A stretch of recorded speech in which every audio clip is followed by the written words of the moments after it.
I can probably catch up. At some point you'll see me on the screen. But right now this is all behind you. Before you catch up? Yeah, that's fine. Mr. Jones. Hey, how are you? John Kuntz. John, nice to meet you. Good to meet you. Thanks for coming. Really appreciate it. Well, I appreciate y'all setting this up. Absolutely. Absolutely. Welcome. Hey, John. Yeah. Mr. Swass. John Kuntz. John Kuntz, supervisor here in Middlesex, and I'll be your moderator. All right. Thanks for coming up and joining us. Thank you. It needs to happen.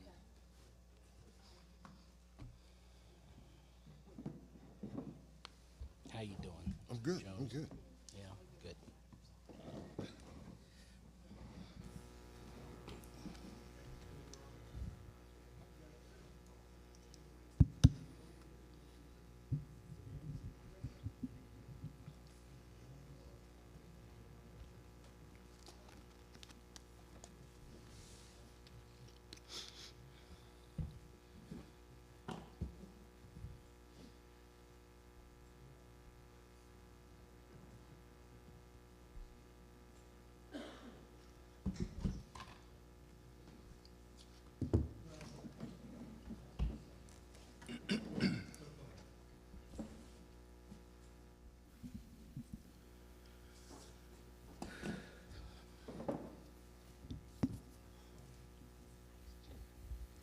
Good evening, everybody. My name is Dawn Moore, and I'm the president of the Middlesex NAACP, and I'd like to welcome you tonight to our first Congressional Candidates Forum. We have 3 candidates tonight. 2 have confirmed, as you see. The 3rd candidate has not confirmed, has not emailed me back, and has not returned my phone calls. So we will conduct tonight's forum with our 2 opponents.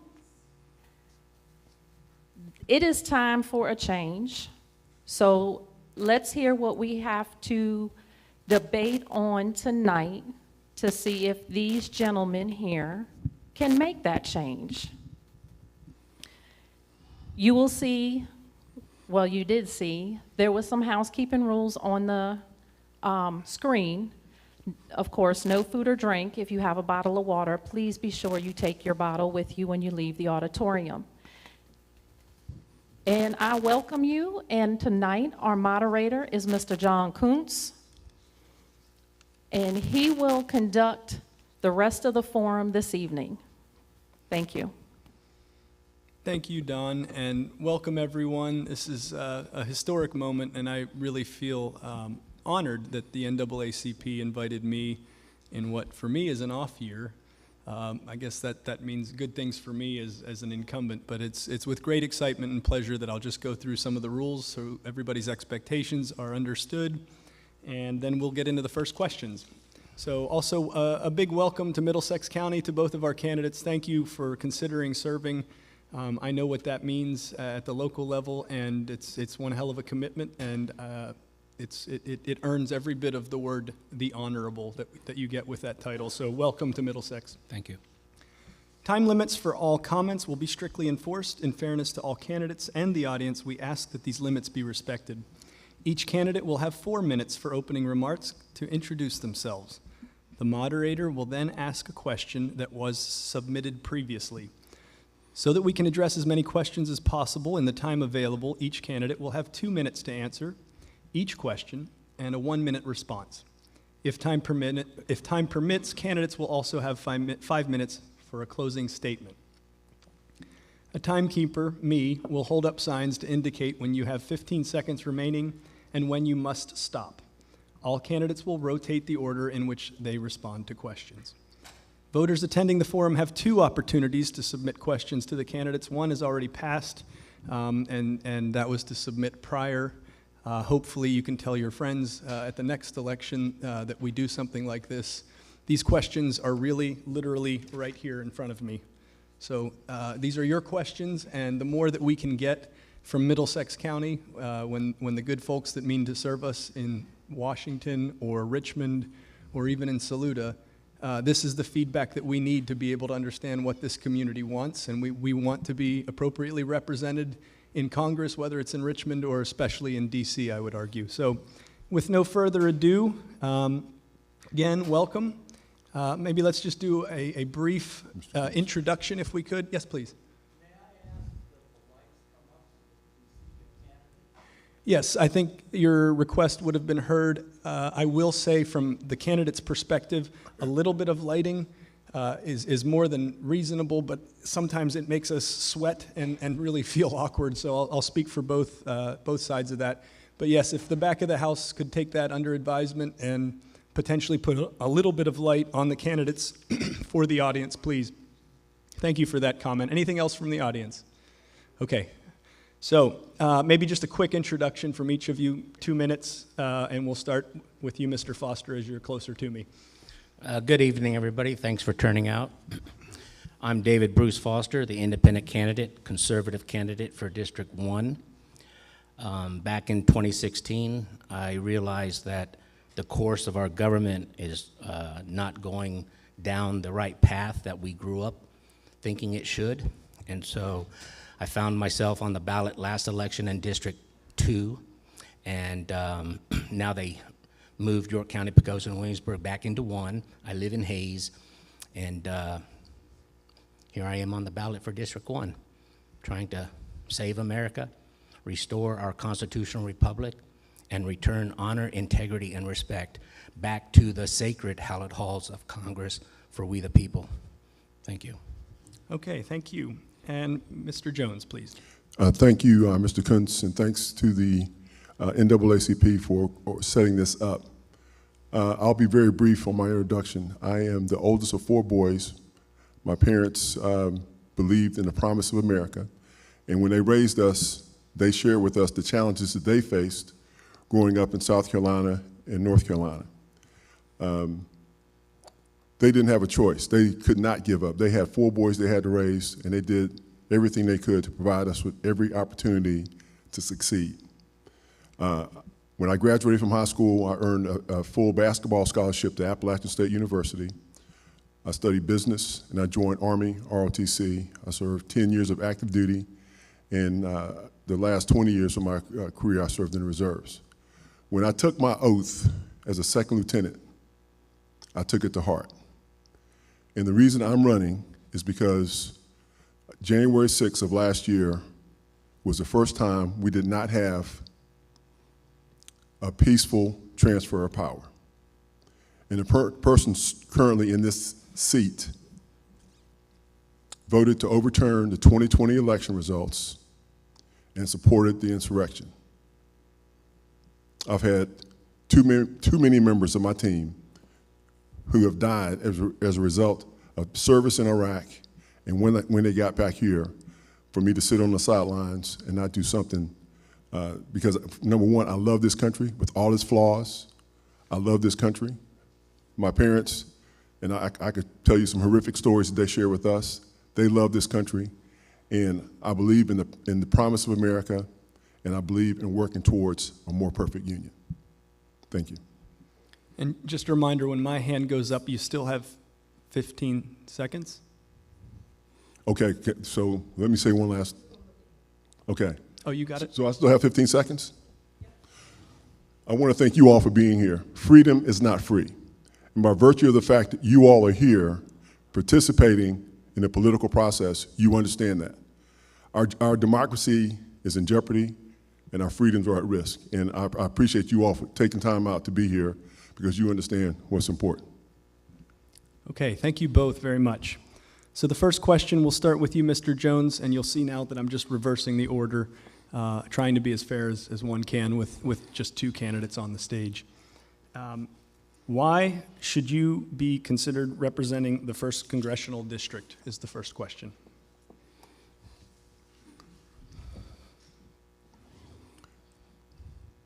I believe in the promise of America. I believe in the United States. I believe this is a great country. I put my life on the line for this country, and we can do better. Right now, nothing else matters if we don't take care. Our national security is at stake. The last president, before President Biden, tried to violently overthrow our government. He stole national security secrets that if anyone in this room had done one iota of that, we'd be in prison now. The person who's currently in this seat has a horrendous voting record that does not reflect the values of the 1st Congressional District, Virginia, or America. I'll put my life on the line for this country. I'm here. I care about you and what's important to you, your children, and your grandchildren. So I'm going to do everything I can to make America better. We're already great. That phrase, "Make America Great Again," has all kinds of implications that are insulting to me, in that somehow we're not great now and we were great at some point in the past. Great for who? So that's why I think I'm the best person to represent the 1st District. And again, the question, just to repeat it, Mr. Foster, why should you be considered representing the 1st Congressional District? And I'm reading the question as it was written, so. Thank you. I'm actually the only America First candidate on the ballot. I believe that not one sitting congressman or woman deserves another 2-year term limit. They have destroyed this country for decades. They've dummied down the educational system. They've divided this country on race, gender, sports, who you watch on Netflix, anything under the sun to keep us divided. Because when we're divided, the enemy conquers. We have to choose the right candidate moving forward. This could already be too late.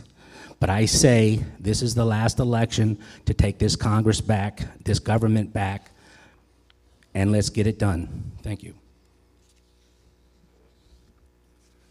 Okay, thank you very much. Mr. Foster, this one will be for you as well. Given inflation has many contributing factors, such as the COVID pandemic, dramatic interruptions of supply chains, shortage of truck drivers, dock workers, and other workers, corporate profits are the highest in years. Some oil companies' profits are up over 300%. Is the Biden administration responsible for inflation? If yes, explain what steps could have been taken by the current administration to prevent or tackle inflation. If no, why not?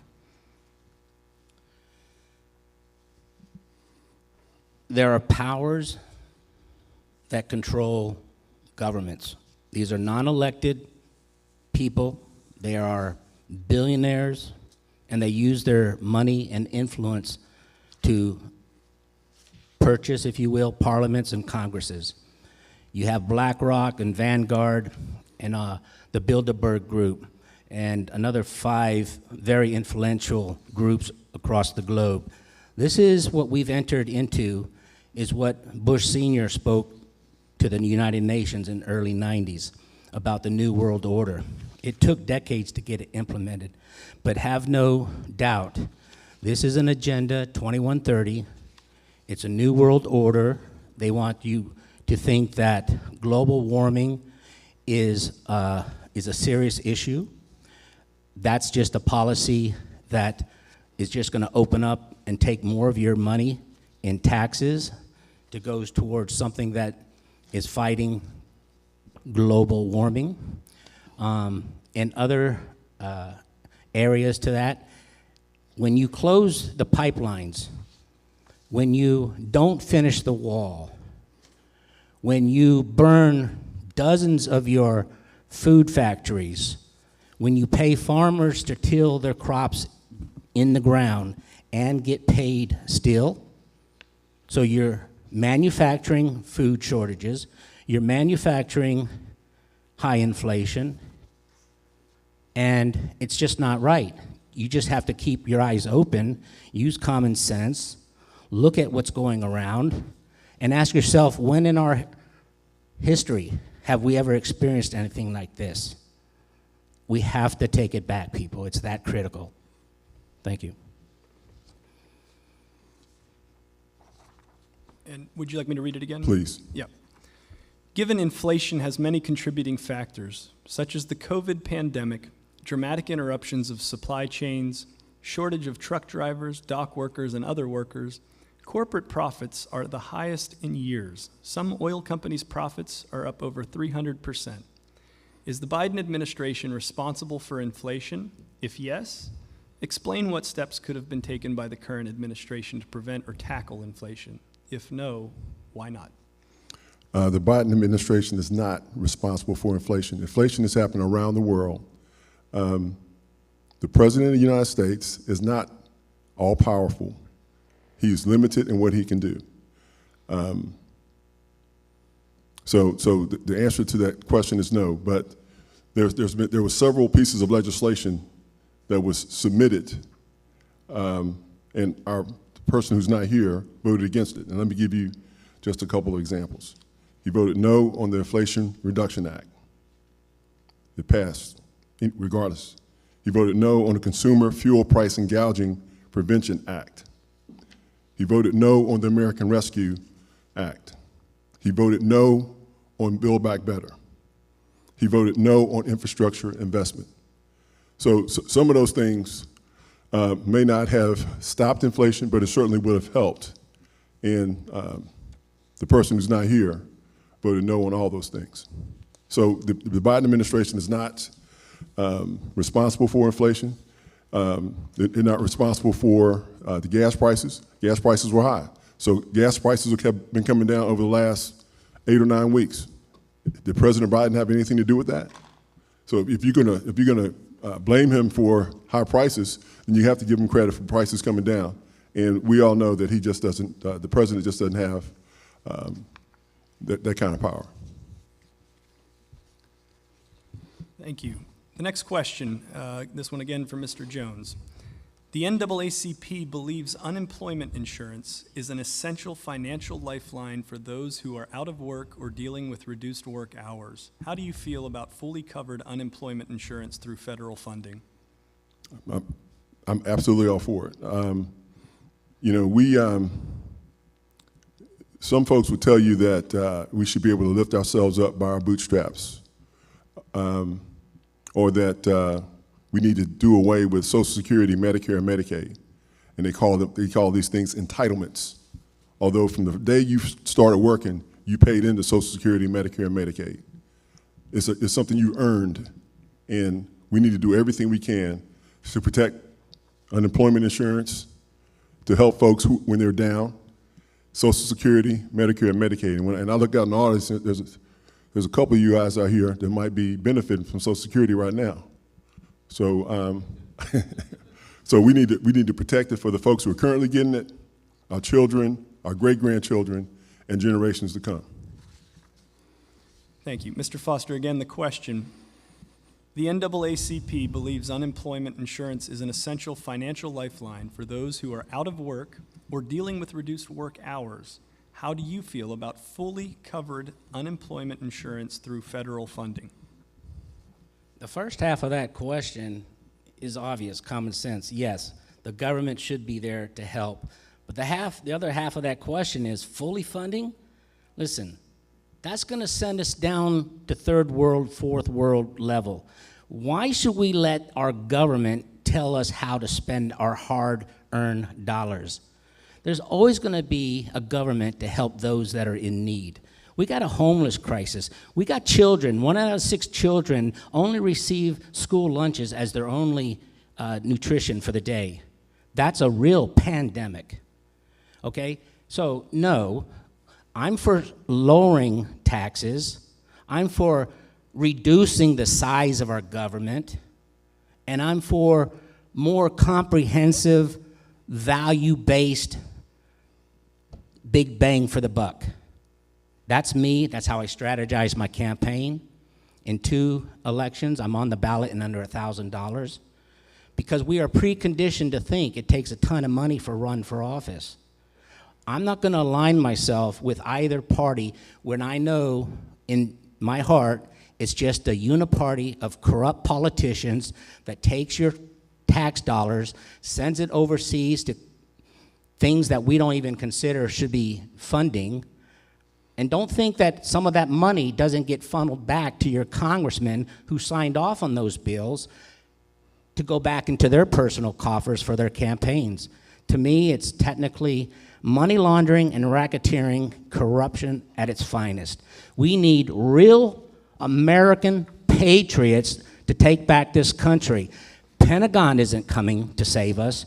It's going to be us, people. We got to get on the same ship and save this country. Thank you. Thank you. Interesting to hear these two perspectives on the level of government that's appropriate. It would be really, really nice to hear what our sitting representative feels, because those are two very well articulated opinions, and it just seems like we're missing a third. But now that we're talking about government and its role, my next question will go to you first, Mr. Foster. Given those who wish to abolish abortion are a minority in this country, research says 61% of Americans feel it is okay in any circumstances, and only 37% think it should never be okay. These are not my statistics. This is me reading the question, but the question is about abortion. And many religions believe that life begins with the child's first breath. Where do you stand on the First Amendment, separation of church and state? Are a minority of Christians imposing their will on millions of others that do not believe the same way? Is this a violation of the Bill of Rights, which requires separation of church and state and equal treatment under the law? Would you support an abortion ban in Virginia? One thing we learned when the Supreme Court voted on Roe v. Wade, the fact is it was always a state's right. And the woman who testified to get the federal government to say Roe v. Wade should be a national thing, on her deathbed, she admitted she lied, okay, to get Roe v. Wade in where it was for 50 years. She wasn't the victim of anything. But secondly, it's a state's right. So, you know, in Virginia, there's no trigger laws, so abortion is up to you if you want to have it. But what is appalling to me is, you know, that's something between a woman, her doctor, and God. And yeah, there's some extreme circumstances, they fall below the 1 percentile where it's needed. But there are literally, it's a fact, there are women who use abortion as a way to keep, just as a birth control. So it's like the saying, when you give a certain group a foot, they're going to take a yard, they're going to take a mile. And when we saw Northam pass into law the full 9-month term, give a live, healthy birth to a baby, and then they're just going to wrap it and make it comfortable, you know, it's just appalling. But here's the thing, I always say this, that's between you and God, because there will be a judgment day. So it's not part of my storyline. I'm pro-life, but to your question, you know, it's between the woman, the doctor, and her God, if she believes in God. Thank you. Mr. Jones, same question. Given those who wish to abolish abortion are minority in this country, research says 61% of Americans feel it's okay in any circumstances, only 37% think it should never be okay. And many religions believe that life begins with the child's first breath. Where do you stand on the First Amendment, separation of church and state? Are a minority of Christians imposing their will on millions of others that do not believe the same way? Is this a violation of the Bill of Rights, which requires separation of church and state and equal treatment under the law? Would you support an abortion ban in Virginia? I absolutely would not support an abortion ban of any kind. Absolutely believe in the separation of church and state. Abortion is a medical procedure. Reproductive health, especially women's reproductive health, is extremely complicated, and it's not binary. Government should not be in a woman's uterus. They should not be forcing women to take pregnancies to birth. We're supposed to be a free country. Women should have the freedom to make their own healthcare decisions. They should have their own privacy. Anybody who suffered through a miscarriage understand how emotionally devastating that can be. In some parts of this country, if a woman has a miscarriage and there are a number of procedures that may follow on just to make sure that the woman remains healthy, in some parts of this country right now, somebody can knock on that family's door and want to investigate or initiate an investigation on that woman and her doctor.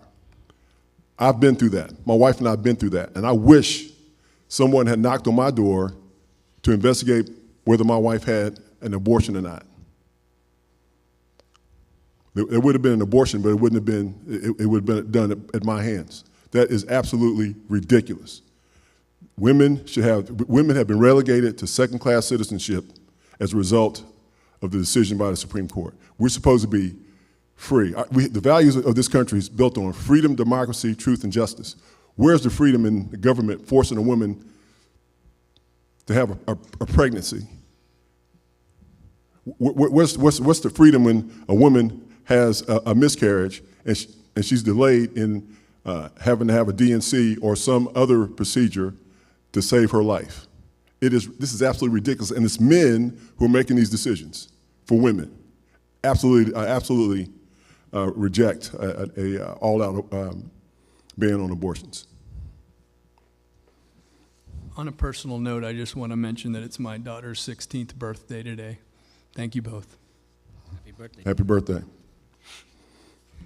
Next question, I'm going to combine two. They're very short, but I think it's worth giving you both some time to talk about this issue, because as an elected official, when people say they should do more about this, I feel myself as somebody that has trouble sleeping at night, because I'm they in the eyes of we, the people, when they say they should do more about this. So it's two quick questions. You guys are handling this very well, and I appreciate it. So forgive my lack of understanding for the questions as they come in. But first, what is your plan for gun violence? And second, would you support the elimination and ban on no-knock warrants? Me? I believe Mr. Jones just went, so it'll be Mr. Jones. You want the question again, Mr. Jones? Sure. So it's two questions. What is your plan for gun violence? Okay. And the second question, would you support the elimination and ban on no-knock warrants? So the second part first, I absolutely support a ban on no-knock warrants. This is not necessary. Why do you need to break down somebody's door? Why do we need to chase folks? You know, when you have their driver's license or the tag on their car, you know where they live. I think, in the 21st century, we don't need to knock people's doors down. We can, be civil and knock on the door. I'm sorry, what was the first part again? What is your plan for gun violence? Okay, gun violence. The Second Amendment calls for a well-regulated militia. We don't have that right now. We have 330 million people who live in the United States, and we have over 400 million guns or weapons of war. In some parts of the country, they have what's called constitutional carry, which means you can buy a gun, put it on your hip or over your shoulder, and just walk around. Why are we so paranoid? What are we afraid of? I think that guns need to be regulated much like cars. In order to drive a car, you have to have training, you have to have a license, you have to have insurance. If you get too many tickets, they take your license away from you.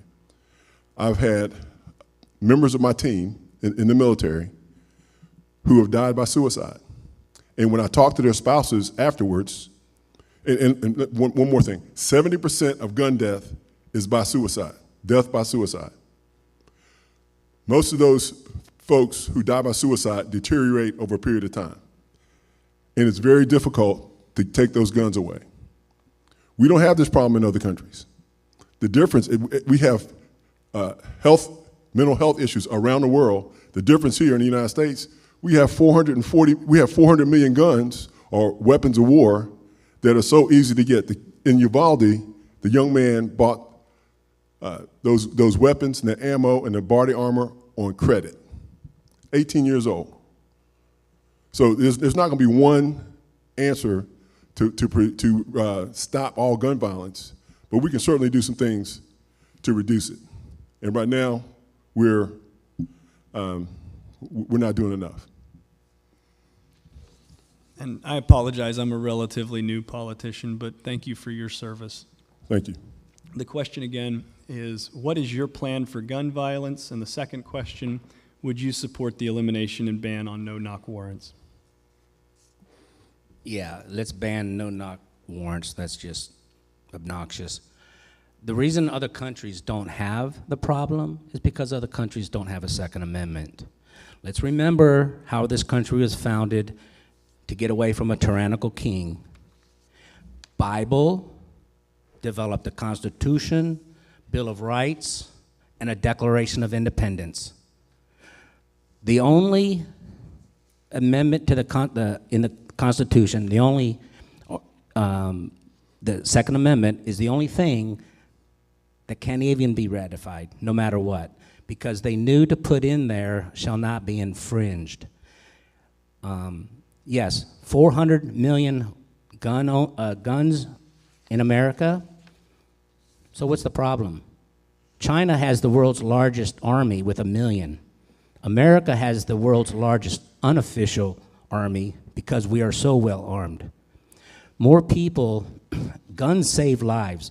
More than 1 million incidences with whether you just brandish the gun or use the gun to save your life and your family's life happen across America. Just go to the FBI's crime statistics, you'll see.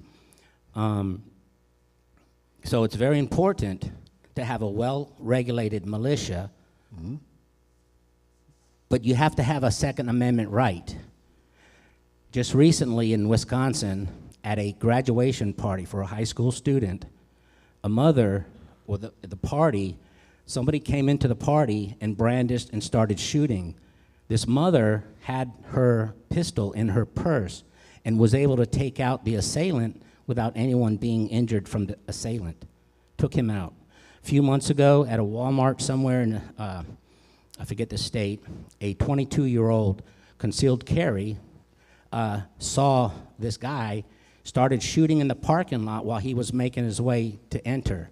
They say it was like at 40 yards, because he was an expert shooter, he literally took out this madman, and he had an AR-15. So think of the carnage that this young hero saved.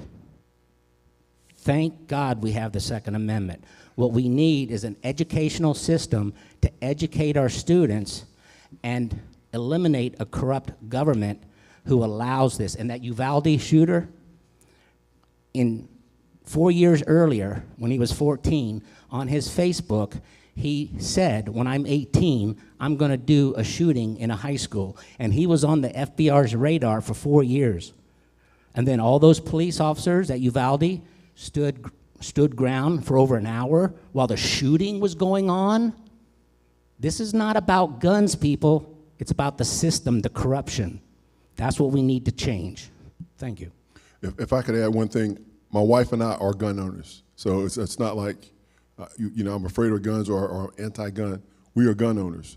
I just believe that we need to regulate weapons of war and guns. Yeah, go ahead. Thank you.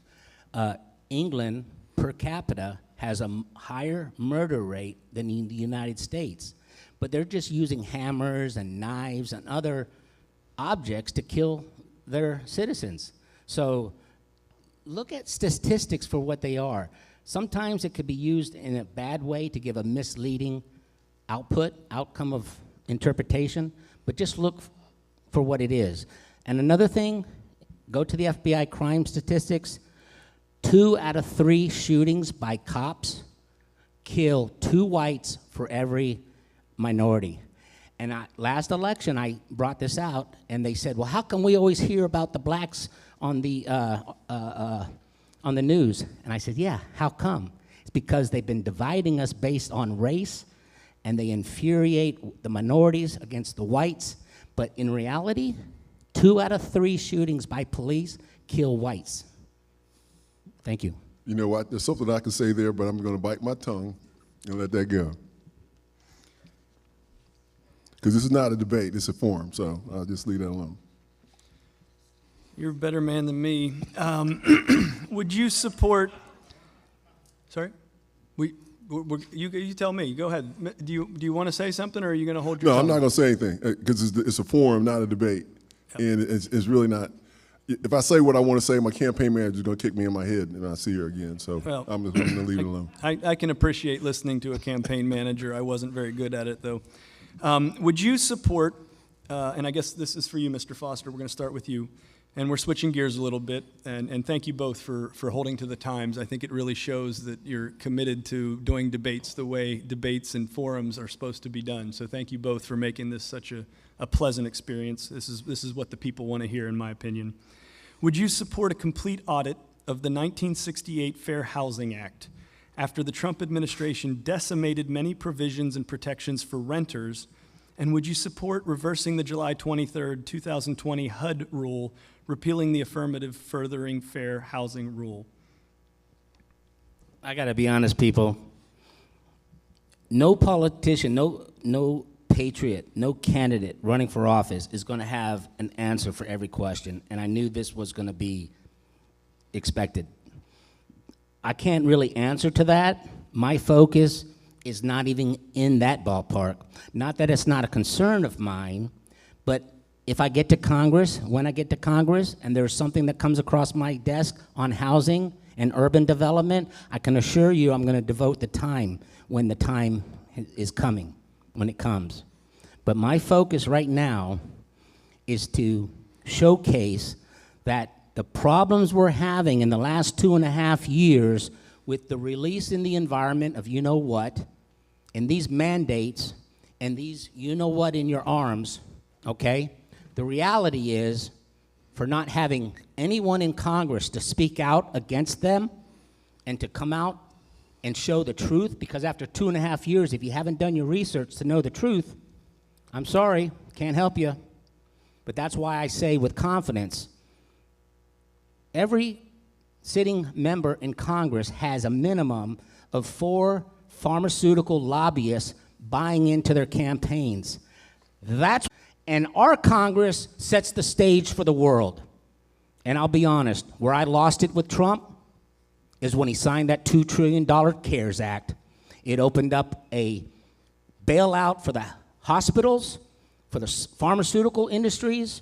It's what really locked the world down, and it set in place this new world order of implementing a one world currency, digital passports, QR codes, and as in China, if you don't succumb to the government and you want to go shopping and you go flash your QR code, you ain't got access. You think they're not going to shut down your bank accounts because you're not complying with your government? This AI is what's killing us. We got to get back to a time in this world when it was a lot easier on everybody. So just appreciating your comment, Mr. Foster, because I'm not even sure that they have all of the information correct, but the question, the tenor of the question, if I could just give it to you in my interpretation, and Mr. Jones, if you'll allow just listening to my interpretation as well, and let's give Mr. Foster another 30 seconds. But the 1968 Fair Housing Act was basically put in place because we knew as a society that we were abusing our renters, if I were to be so bold as to try to put it in shorthand. So really, I think the question is, when it comes to the renters in our community that you're speaking to regionally tonight, hopefully even more broadly in Virginia, you know, what are you going to do for the renters that are again being exploited? And there's an act that's been in place for 54 years that is inadequate because the problem persists. So if you wouldn't mind giving 30 seconds. For the clarification. Yeah. In my experiences, I've always been a renter. And in Los Angeles, literally, based on your income, you could put 3/4 of your income just in your rent. It's a different world over there. It's so expensive. I now I have a mortgage, and my mortgage is nowhere near what I was paying monthly. And I've always had experiences with landlords, you know, the slumlords or what have you, but yet look at what they're charging. There's no way they should be charging the type of rents that they do. But the landlords are getting away with it. Why?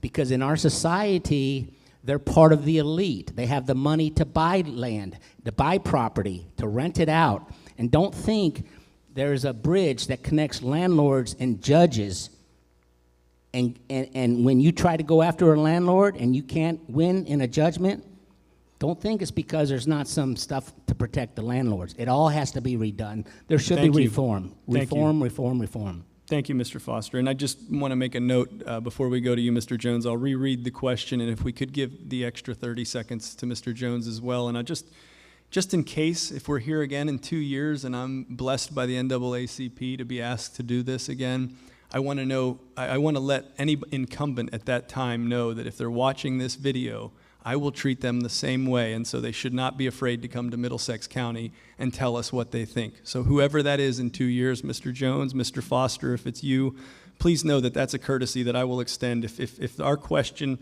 that comes from the people is at all putting you on the spot, that is not our intent.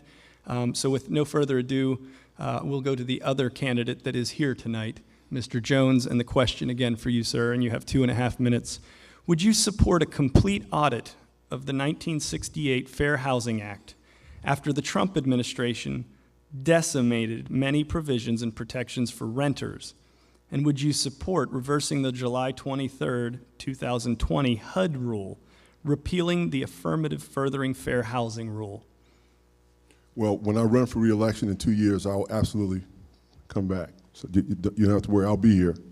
By virtue of the fact that this was a 1968 Fair Housing Act, and let me be clear, I'm not an expert on this. Like Mr. Foster, you can get down the weeds and ask some questions that I'm not equipped for.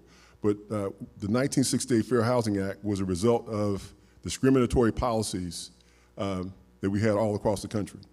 And so by virtue of that, it was necessary then, and there's still some discriminatory policies that are still taking place now. So I would absolutely support an audit of that.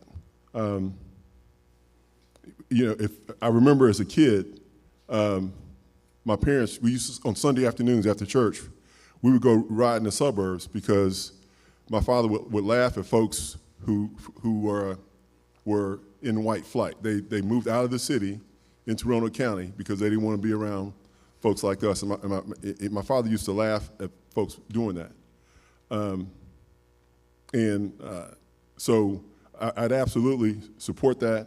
I think that with questions like that, the person who has that question is probably very well adept and knowledgeable about housing and some of the other issues.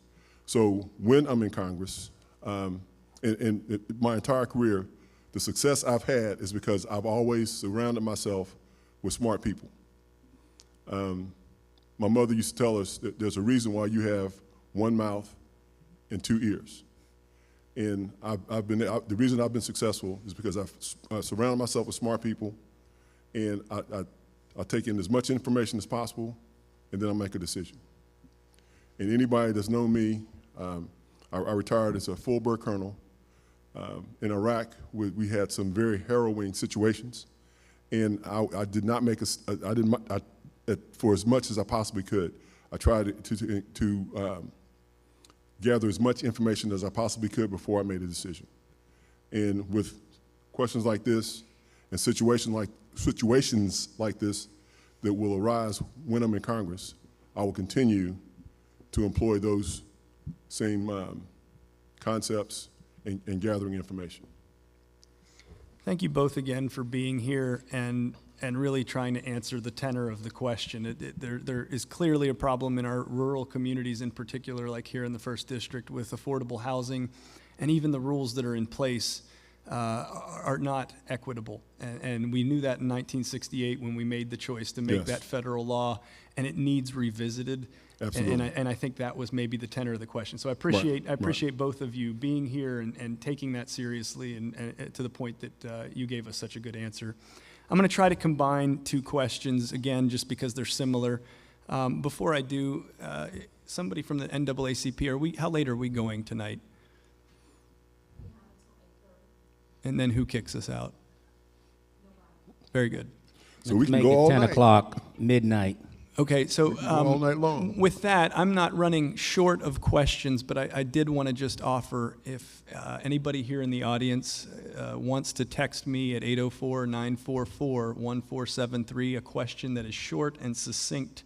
I really want to encourage people to come out to these things, and I want your voices to be heard. So these questions that are coming from people that may not be here are great, but I really want to encourage the citizens in Middlesex County in particular, but our region and our nation, to feel rewarded for coming and participating in this. So again, if you want to text a question. Yep. There you go. We'll take one of the questions from the audience after this one, and Don, I'll just cue you, and we'll do it that way. So ignore my phone number, or don't. But Don will take a question from one of you. If you'll just queue up at the podium, then Don will know that one of you has a question that might be even better. Yep, you got it from there? You'll go to them. However you want to. Don will manage the house. All right, the next question, and we're going to you, Mr. Jones. It's a couple questions, but again, you'll get the tenor of what the voters are asking here. Will you pledge to put country over party and protect our democracy from election deniers and right-wing extremists? Where do you stand on the 2020 certification of the presidential election on January 6th? Well, that's easy. Absolutely, country over party. I can't imagine if President Obama or President Biden did anything close to what number 45 did. There's no way I would support that. Absolutely country over party. I put my life on the line for this country, and I'll do it again. There's an organization called, I was just looking at this a minute ago. Come on. See, that's why we need infrastructure, because I can't get internet. They're actually stringing broadband right now. It's funny, Mr. Jones, I'll give you a minute to look that up, because as you saw before the storm coming, there was broadband going in. It was a $10 million project through our local broadband authority, leveraging federal, state, local, and Dominion dollar. You have it? I do. They're done hearing me. The Cybersecurity Infrastructure Security Agency, the head of that agency was a gentleman named Chris Krebs, who was appointed to that position by number 45. He said that the 2020 election was the cleanest, most secure election in the history of our country. This was a Trump appointee, the head of the Cybersecurity Infrastructure Security Agency. So yeah, I absolutely stand by the results of the 2020 election. And the other thing is, if Trump really believed he won, why did he leave? Why didn't he just stay in the White House? If he really believed that, he should have stayed. But clearly he knew he lost, and so he got out of Dodge with boxes and boxes of national security secrets that he wanted to sell. I may have already sold. So yeah, I believe the 2020 elections were fair. I believe President Biden is the president. I believe that Trump's own people, 61, they went to court 61 times, and Trump appointed judges through all, they had no evidence. So yeah, I absolutely believe that the 2020 election results were fair. Mr. Foster, I'll give you the question again. Will you pledge to put country over party and protect our democracy from election deniers and right-wing extremists? And then the follow-on is, where do you stand on the 2020 certification of the presidential election on January 6th? God, family, government. What we have now is government, family, God at the bottom. It's destroyed this nation. Not everybody on January 6th were choir boys, okay?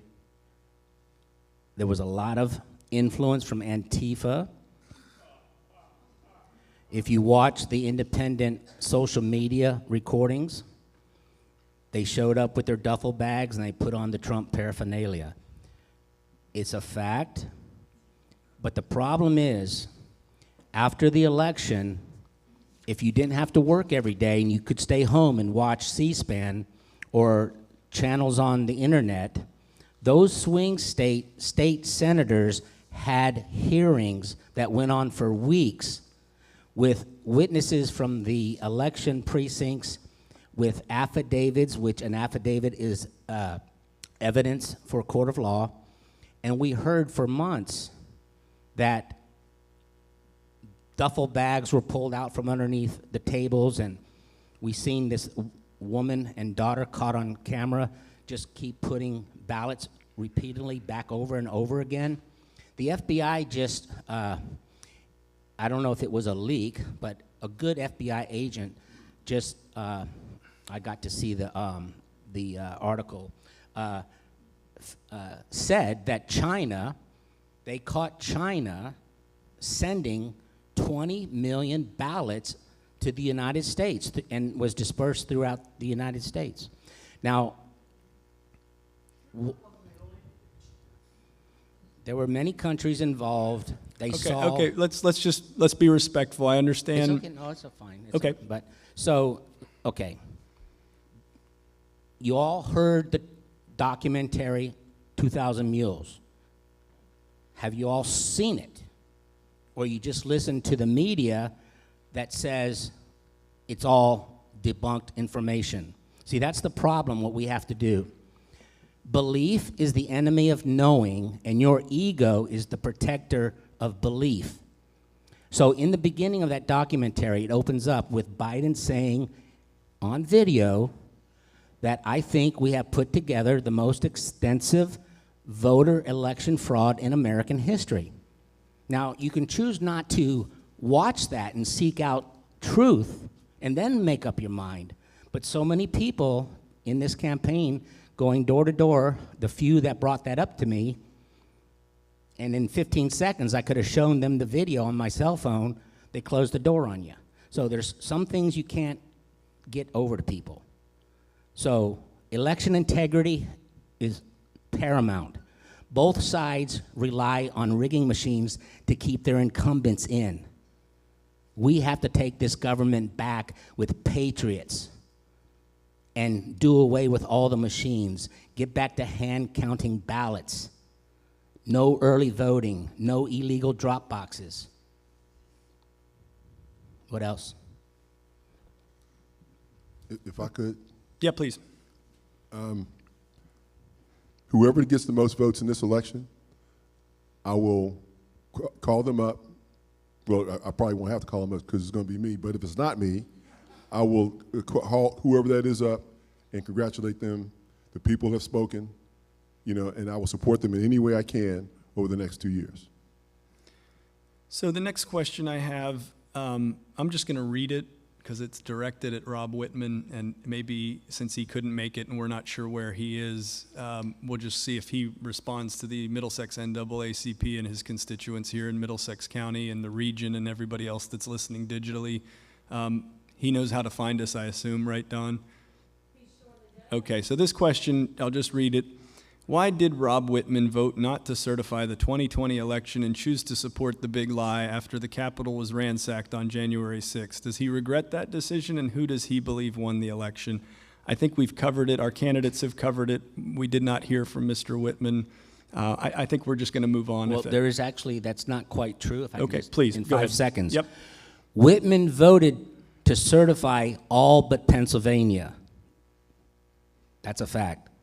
He voted to certify the swing states, but he did not vote to certify Pennsylvania. Very good. So getting out of the cartoons and into the news. Whoa. Oh, go ahead. If you vote against one state, you vote against all of them.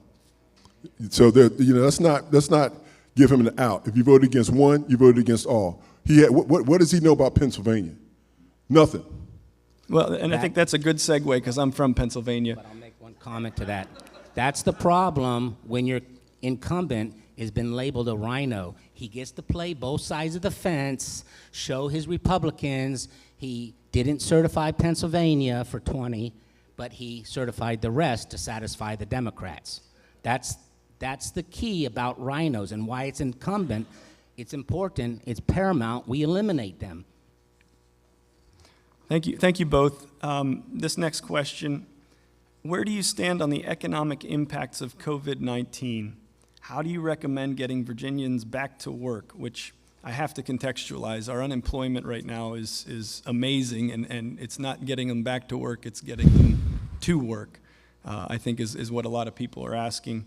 But how do we recuperate the $814 million that was overpaid across Virginia since the start of the pandemic in 2020? And again, I don't know where that source is, but the tenor of the question is, we're coming out of a pandemic, gentlemen, and my constituents want to know, what is the federal government's role in picking us up from this? And I'm a teacher here locally. We're in our middle school. Maybe in terms of what we're seeing with the mental health and our kids and our economy, how do we come out of the pandemic, and what is the federal government's role if you're our representative? In early January of 20, I went to do research about viruses and bacteria. All 8 coronaviruses that affect the humans, and none of the animal coronaviruses can ever affect a human. That's what the gain of function was all about, to try to do that. All coronaviruses are 99.98%, 96% survivable. Understand, 99.96% survivable with no help from medication. If that's a fact, and I knew that, what's the point of a warp speed vaccine? You have to look at the total global New World Order agenda, 2130.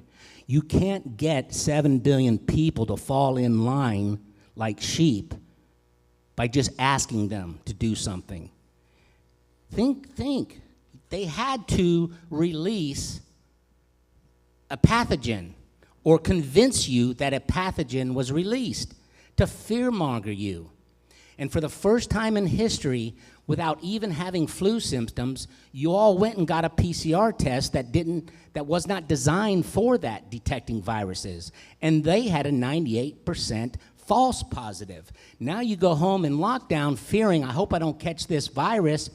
And then for the first time in the world, when a vaccine was made available in 9 months, when really it's supposed to be 5 to 10 years, and without FDA approval, now you all ran down and got your jab.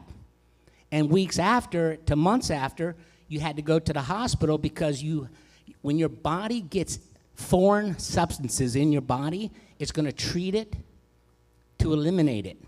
And you're going to get fevers, and you're going to think you're sick, so you go to the hospital. And we all know Burke's lied.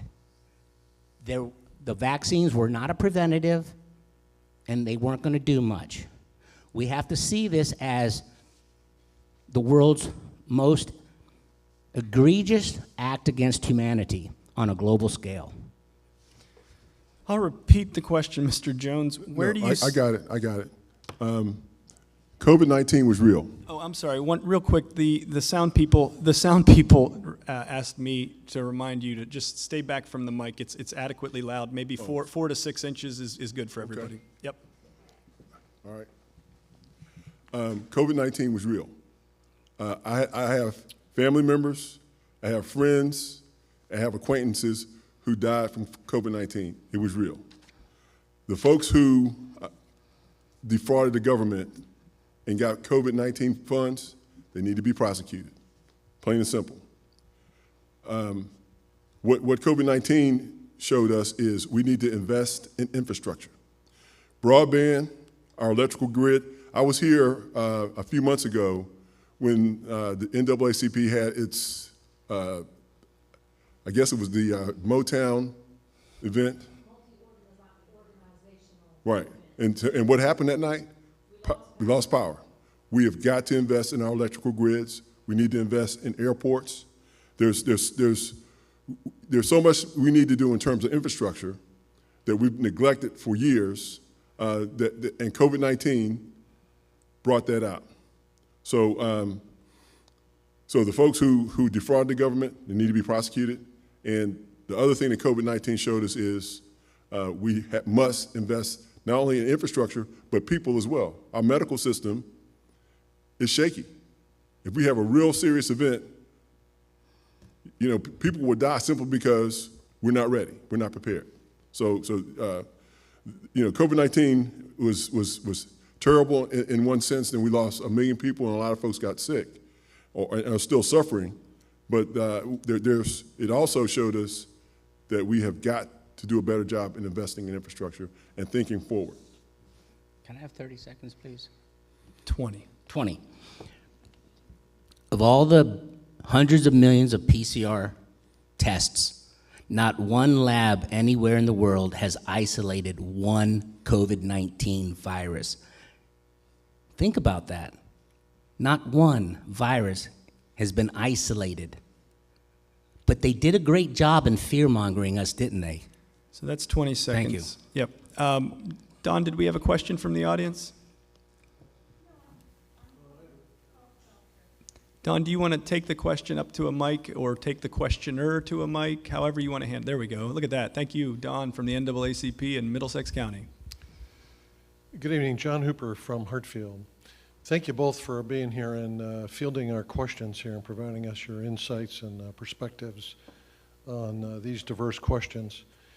My question is, if you are elected as the 1st District Congressman here in Virginia, what issues and initiatives would you advocate for and work towards that are specific initiatives to improve the 1st Congressional District here in Virginia? Mr. Jones, you're first. Infrastructure, climate change. The Chesapeake Bay is very important to this area. The naval base is flooding now. If we don't do something about climate change, 50 years from now, the naval base is going to have to relocate. As time goes on, let's see, infrastructure. Yeah, so it would be climate change, infrastructure, broadband. There are a host of things that affect the district that need to be addressed. But those, climate change would be first, infrastructure, education. We need to pay our teachers. Our teachers are professionals, and we need to pay them as the professionals that they are. You know, our school system is getting beat up, and we have the best university system in the world. People come from all over the world to go to our universities. Most of the kids that go to universities come from public schools. Public schools are doing something right. And I say this because my wife is a retired educator. She's a 14-year principal at New Kent High School. I have a brother who has a PhD in education. He was the superintendent of schools in Danville and King and Queen County. He's the deputy superintendent in Stafford. So, you know, we absolutely have to pay our teachers. And then, of course, infrastructure. Mr. Foster, I know this isn't my place, but I am a teacher, so that was a really good answer. You're up. For 50 years, it was global warming. Until recently, it's climate change. When you drive across the Hampton Roads Bay Bridge Tunnel and you look over at Norfolk or you look down at the pylons and you see that water stain mark, it's been there for 40 years, people. 15 years, Naval Station Norfolk is going to be underwater in 15 years? 50. 50, okay, I thought you said 15. But 50, 100 years, it's the same, people.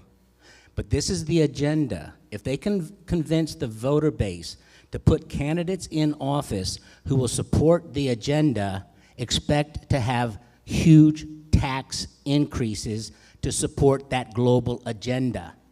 There is no global warming, climate change that's affecting the sea level. Because let's be honest, the claim is sea level is rising.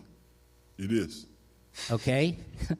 I mean, but we all can see the evidence with your own eyes, your own God-given senses. That stain on the pylons has not moved. And there's a reason for that, high tides and low tides. So where in the 40, 50 years is it going to be up under the roadway?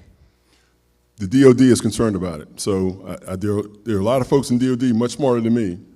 So before we devolve, I'm going to give both of you more of an opportunity. We were just in our Board of Supervisors meetings. We're surrounded basically by two rivers. We know that the pylons that go in our docks don't last 50 years, so sometimes they get replaced and the watermarks change.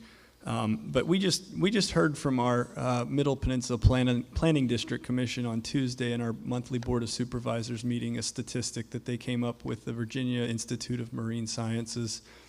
And it basically said that every foot that the water goes up in Middlesex County, It's 50 feet. so this isn't a global idea, this is a local, for us, idea. We're not trying to save anybody in Papua New Guinea. We just know that our property values, which is where our taxes come from, whether we like to spend them or we don't like to spend them, every 1 foot is 14% of our property value gone, whether it's sea level rise, land subsidence, storm surge, or any of the things that we know very, very well here. It's with that thought that I ask the next question, and it will be for you, Mr. Foster. What is your opinion on harmful emissions, particularly greenhouse gases in Virginia? Well, I really haven't seen any science on that. What are they claiming? Is greenhouse gases only going up in the geographical area of Virginia, but not North Carolina or Maryland? I mean, again, people, your city council members, your government leaders, if they can convince you to buy into it, expect your money to go to that program by taking more money in taxes to only enrich the elites. It's just not there. The science doesn't support it. And if global warming and sea level rise was true, the insurance companies that insure construction on coastlines, they wouldn't be insuring these constructions on the coastlines, okay? Because they have to protect their investments too. So, Mr. Jones, same question. Yes. And I'll just, I'll let you both know that next week I'm taking a bunch of students from around the globe that are going to school here in Middlesex County, and we're going to Tangier Island, which is maybe 40 miles from here over the water. And I think you both would benefit from a visit out there. If you haven't been to Tangier Island and talked to them about sea level rise and how that impacts a culture and a community, it's today's canary in the coal mine. So the question, Mr. Jones, what is your opinion on harmful emissions, particularly greenhouse gases in Virginia? If we're burning fossil fuels, we have harmful emissions. And we need to take steps to switch to renewable energy, be it electric cars, be it more efficient HVAC systems in our homes, be it solar panels on our house, geothermal to heat our schools and our buildings. We have got to make a switch to renewable energy. So there's no doubt in my mind that we have harmful emissions now. It's gotten better. I mean, as a kid, we had leaded gas. Now, you know, we have unleaded gas, and we have much more efficient vehicles, and more people are buying electric vehicles. But we need to incentivize individuals and families and businesses to begin to switch over to renewable energy sources. Perfect. And I just want to mention that the lights that are on over our heads are 100% powered by solar power on site, and we were the first school district, the entire school district, to have 100% on-site renewable energy in the whole country. So not only great. can it be done, some of the programs that are in place, whether they're supported by our representative or not, are supported by enough people that we have found a way to save enough money with our solar power that it allowed us to pay for one more guidance counselor in our schools. That's great. That's good news.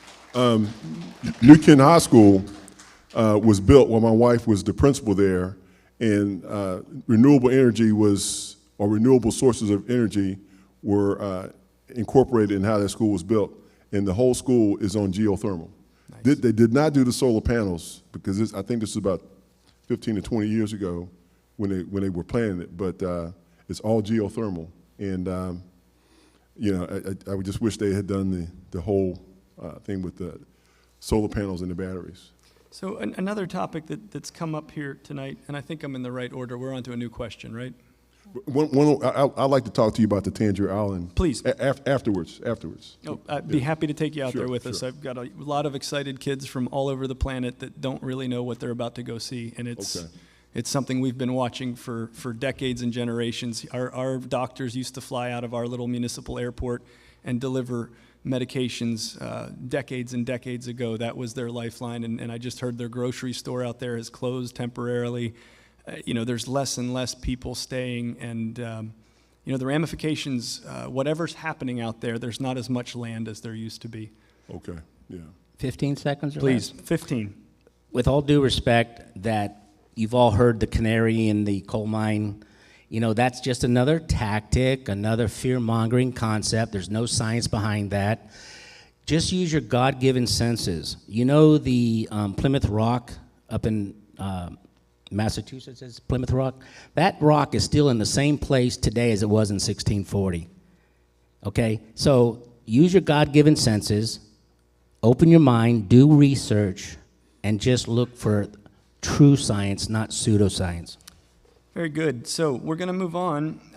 Two-part question again, and if I need to restate it, let me know. I'm just trying to combine similar questions. There was a $70 million investment recently that was supported adequately by our representatives in D.C. that it is going to be supporting infrastructure in our neighboring port of Norfolk. Mr. Wittman, who's not here this evening, is very proud of it, but yet he didn't vote for it, is my understanding. So do you think the $70 million would be best invested in the small rural communities to help build Virginia's infrastructure? Where do you stand on the infrastructure bill of $70 million investment in the Port of Virginia and Norfolk, which is owned by a private foreign company? And again, I don't have a fact check on that. That's just what I was handed. But the idea here is there is big federal money coming to places, and the first district is this place. A few seconds of my time on that question.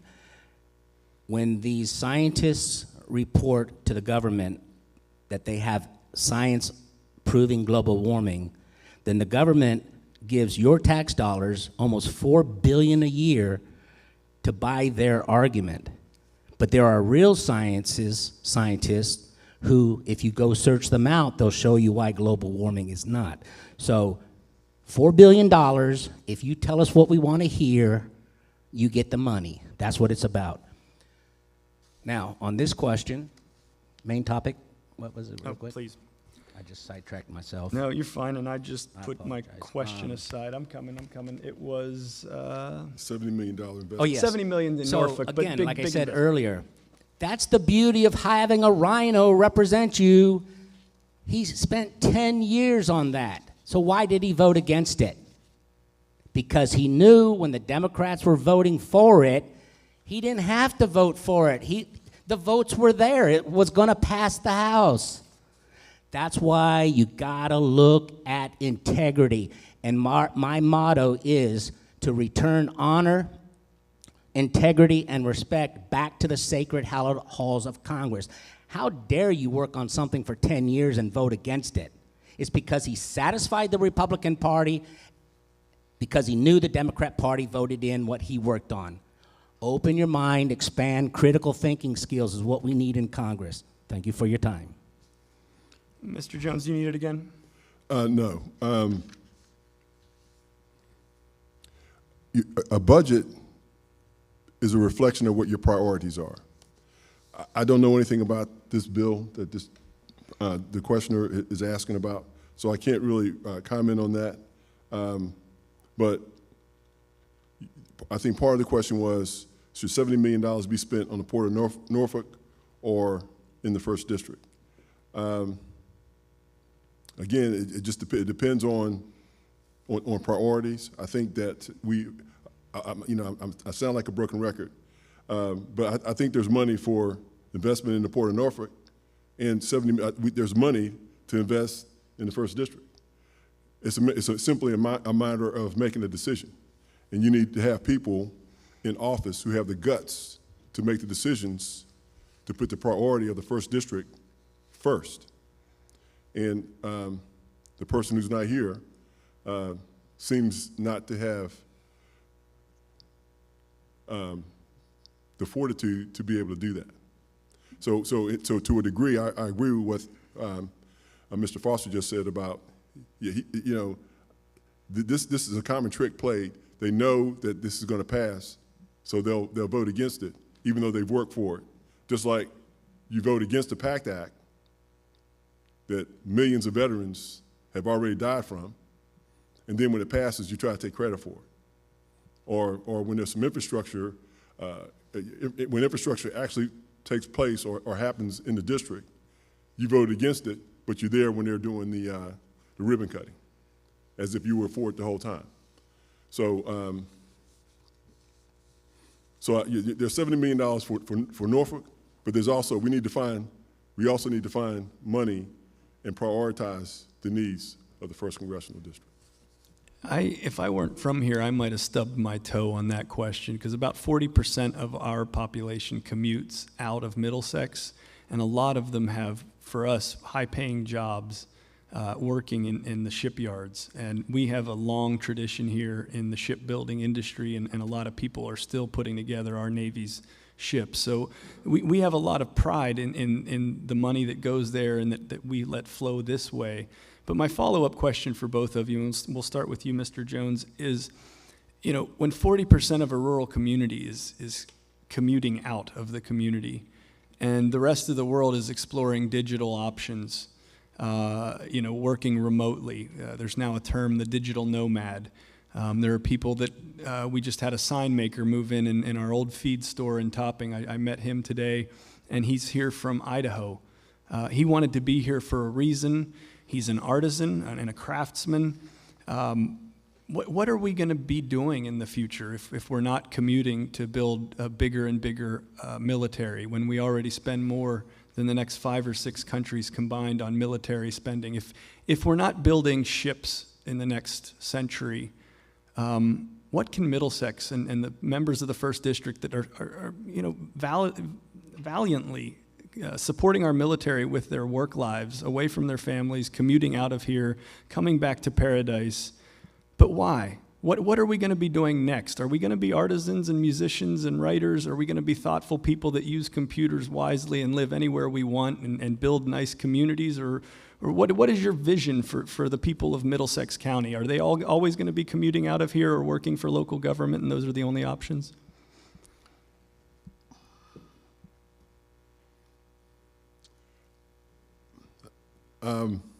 My crystal ball is broke. So I will say that investment in the military is important. I think that the United States is the honest broker, considering what we have with Russia and China and some other bad actors. I think the United States, not perfect. We're not perfect by any means, but I trust us over China or Russia or some of these other folks. So we have to invest in our military. But we also have to invest in people, in schools, in infrastructure, so that if somebody wants to be an artisan, that they can get the training, and the platform to do that. I think people are always going to compete. People are always going to move back and forth. So I don't think we want to force folks or try to make folks stay in one place. So I think you're always going to have folks moving back and forth. But I think you can do both. I think you can invest in the military, and I think it's important. We may not need to spend quite as much as we're spending on the military, but we must do it. And I think we need to invest in those other things as well. So I'll try to rephrase. And again, your budget is a reflection of your priorities. Yeah, and I'll try to. Would you like me to try to rephrase, or are you there, Mr. Foster? I think country lifestyle is great for those that choose to live here. And with that decision, they knew that they would have to commute to get to their job. But that was already predetermined. There's nothing wrong with that, because they're preparing for the retirement. education has been dumbing us down, and we do have to get back to a restructuring, reforming the educational system, teach our kids how to think, not what to think, and just get back to what it used to be, because the whole thing about this whole process that we're all experiencing with all these, you know, and call it the transgender phenomena that's been pervasive throughout this country. You're going to have to work and figure out what's best for everybody, but at the same time, you know, it's a difficult thing to try to work out. But that's why we got to send the right people to Congress and not just go along to get along. And, you know, we have to give our respects to those who have served 20 to 30 years in the military. But quite frankly, you know, when you think about it, if you want a candidate to go to Congress to go along to get along, he's probably your man. I'm going to Congress to fight for the life of this country.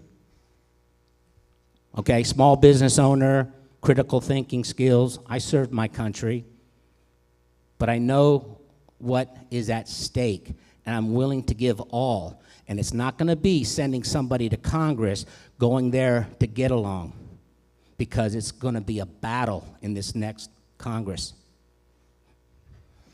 We hosted a suicide prevention conference here last year, and we invited law enforcement and social services folks from around the state, and it was a class, a seminar that they could get credits for. And the reason we held it is because we know that not just the remnants of the OxyContin disaster that the big corporations pushed on our young people, but many other factors are contributing to higher and higher suicide rates among all Americans, but in particular our youth. And there's, I don't know if you're familiar with the Trevor Project, but among our LGBTQ community, our suicide rates are skyrocketing. Our federal government is making efforts, I believe, because we see legislation getting passed. The question for both of you, and we'll start with you, Mr. Foster, is the federal government moving quickly enough, or is it moving too slowly in terms of getting equality for everybody in this country? Equality in education? Equality. Overall? All of it. You know, again, some questions are going to be passed to us, and, you know, I haven't really spent a lot of time on that specific idea, but that's why we got to send the right people, okay, to work these things out for the betterment of all of America first. The thing that broke my heart so much with all these lockdowns is when you see the 40% increase in from 8-year-olds to preteens of suicides, because for the first time in their life, they don't have their peers to be with at school. They're locked home while their parents are out working. They're home alone, and it was just too overwhelming and too overbearing. And as I said, what makes it extra hard for me is because not one virus has been isolated. Get that and realize what we're talking about here. These kids did not have to die. And there's a huge difference dying with COVID, as 99% of the people who died after 19, than dying from COVID. When the CARES Act told the hospitals, just as soon as you get a false positive with a PCR test, that patient is labeled COVID. So no matter what happens next, if they pass or not, by putting they died from COVID, gets the stipulation more money from the CARES Act. It's a crime, huge crime against humanity on a global scale.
Greg a hand.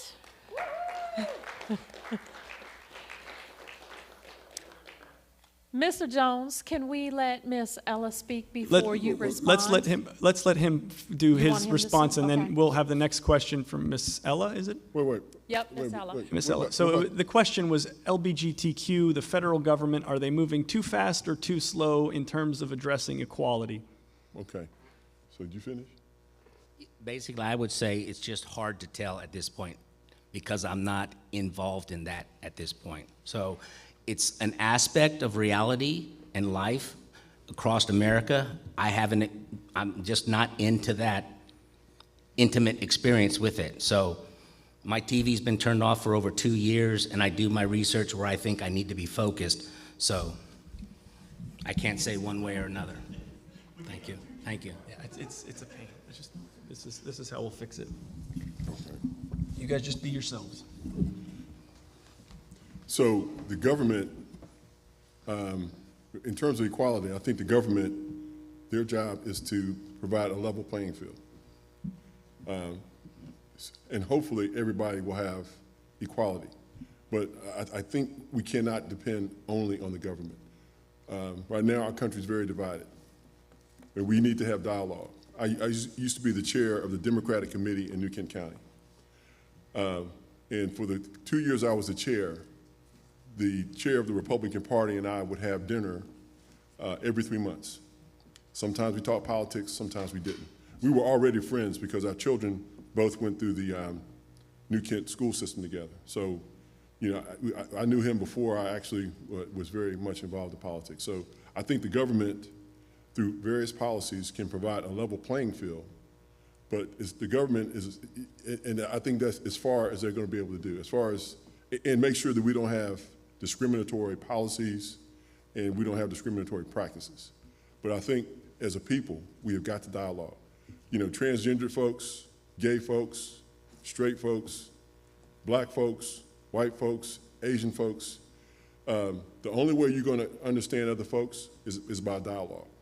And by, you know, I'm fortunate that I had a military experience where I lived all over the world, Central America, South, Asia, Europe, and I had a chance to talk with other people from other cultures, and even people, you know, from the United States that I probably never would have had an opportunity to meet them and understand them without dialogue and understanding some, you know, what they grew up with and sharing some of my background. So I think the government can provide a level playing field, but I think as a people, we've got to dialogue, we got to talk. And that's the problem we have right now is we don't.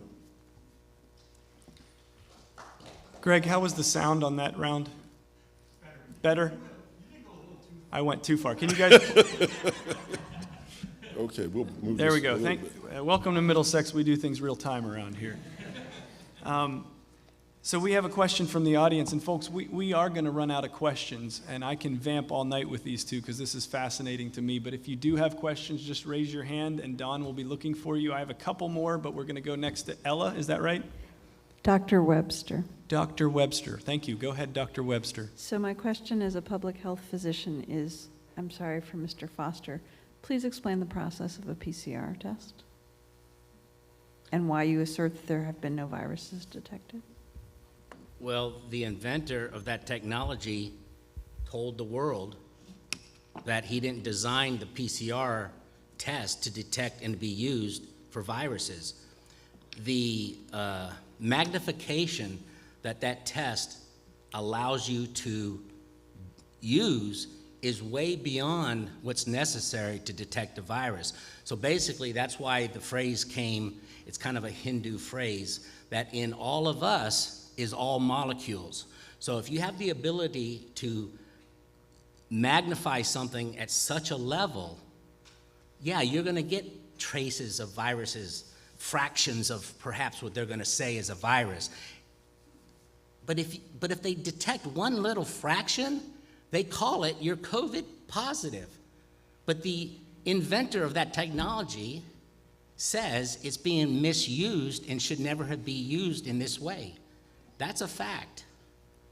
So let's take that healthcare question and let's just move right into this. What is your stand on? There was a second Ella part had a to second her question. Please, go ahead, Dr. Webster. Who is the inventor of that technology, and what do the letters PCR stand for? Well, you know, you could just look it up on Google, who invented the PCR exam. It slips my tongue. I seen the gentleman on, it was like a 60 Minutes, and he was very adamant about Fauci and how he's, he termed misusing my technology. Because again, when you do it that way and you get a 98% false positive, the $2 trillion CARES Act don't care if it's a false positive or not. The hospitals and the doctors and all the regions, when you follow that kind of protocol, you're getting money from the $2 trillion CARES Act. That's why everybody died with COVID. They didn't. Do you know in 2019, more people died of all causes in America and in 2018 than in 2020? Think about that. In 2020, with all the lockdowns, less people died of all causes, even though you claim this car accident victim had COVID. So he gets labeled COVID. In 2019 and 2018, I love the internet. Google is very smart. More people died of all causes in America than in 2020 and 2021. So this is why they pay me the big bucks to be the moderator. Let me translate the question into one that came directly here and maybe speaks more to where we're heading and less to where we've come from and some of the confusion and disagreement, frankly, on scientifically what happened. I think the scientists agree, but those of us that aren't trained maybe have different opinions, and that's our right. So the question is, what is your stand, and we'll start with Mr. Jones, what is your stand on prescription drug and healthcare costs for all Virginians? Would you vote against limiting out-of-pocket prescription costs and an insulin cap at $35 a month for Medicare recipients? Yes, I would. I would. Healthcare, we have people who are still declaring bankruptcy for medical bills. We're the most powerful country in the world, and we have folks who can't afford health care. That is absolutely ridiculous. As a veteran, I get all my health care is taken care of. And I think we should have that for everybody. We have folks who have Medicare, the most efficient health care insurance that we have.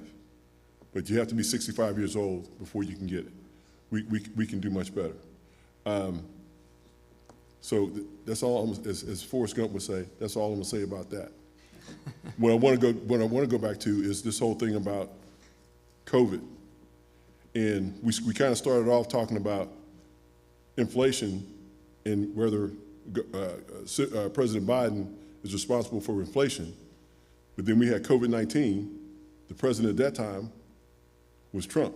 So do we blame, is it Trump's fault that everything you're talking about, everything you're talking about happened during Trump's administration. So is it Trump's fault or is it just the way it is?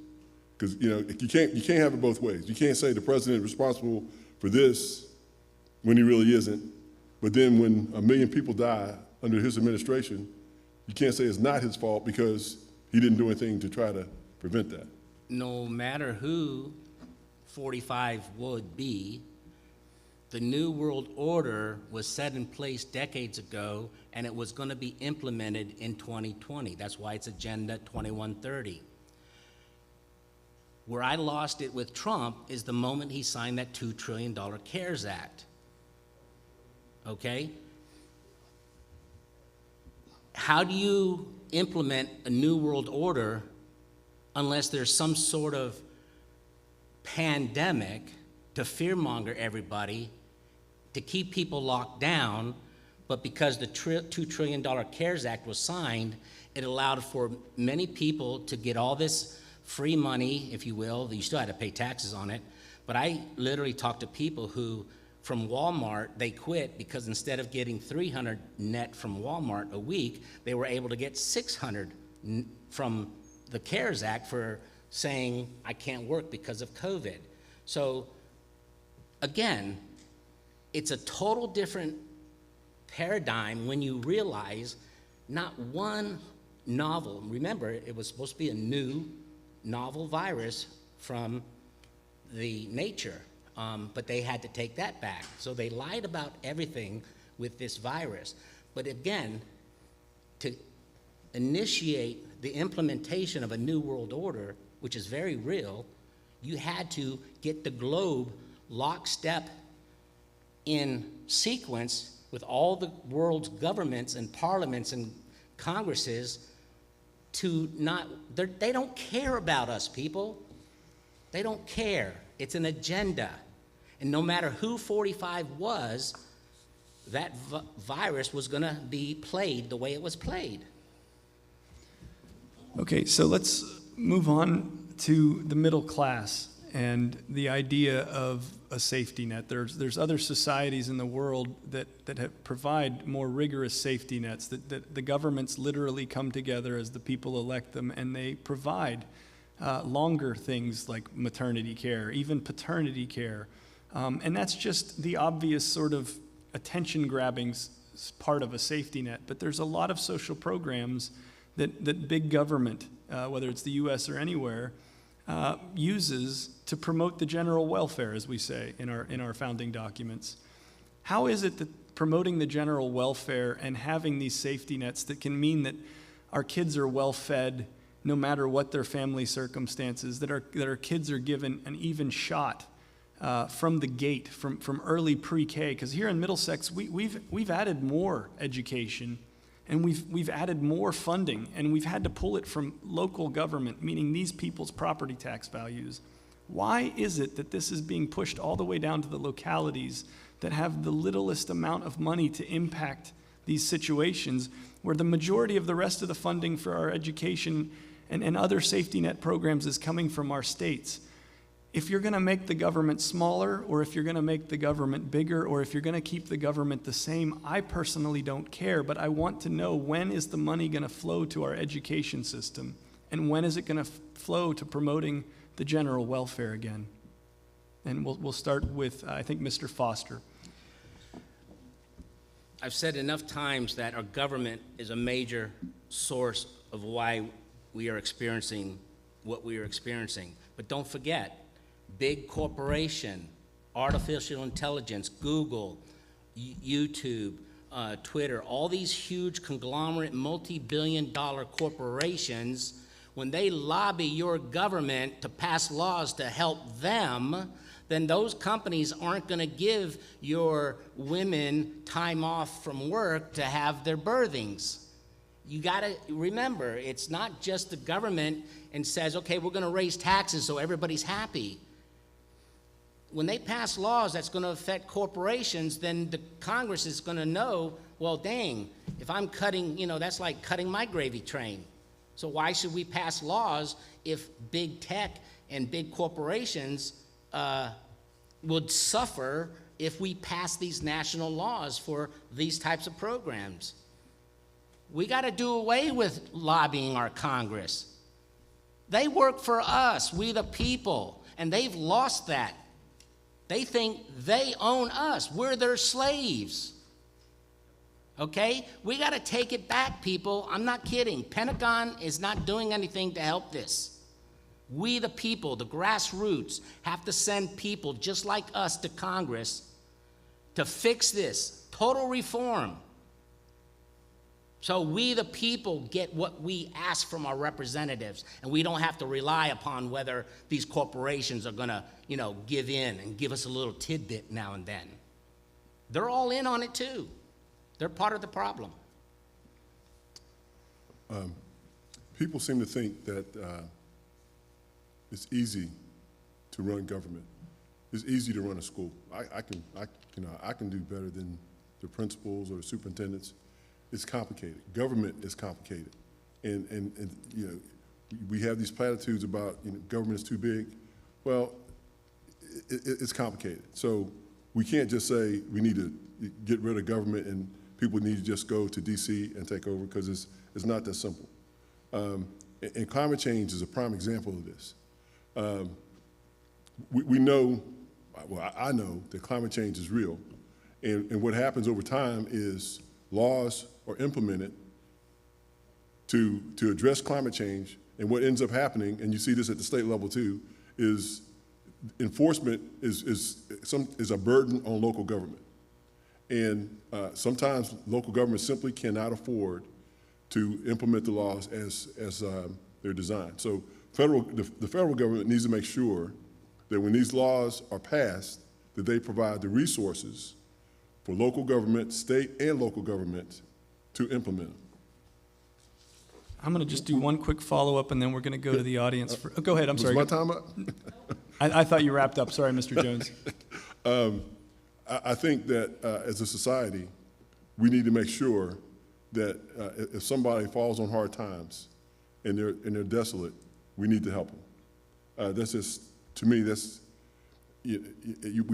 some folks say we're a Christian nation. I don't believe that the founding fathers founded this nation on Christianity. But if we believe in this Christian ideal, then we're supposed to take care of our fellow man.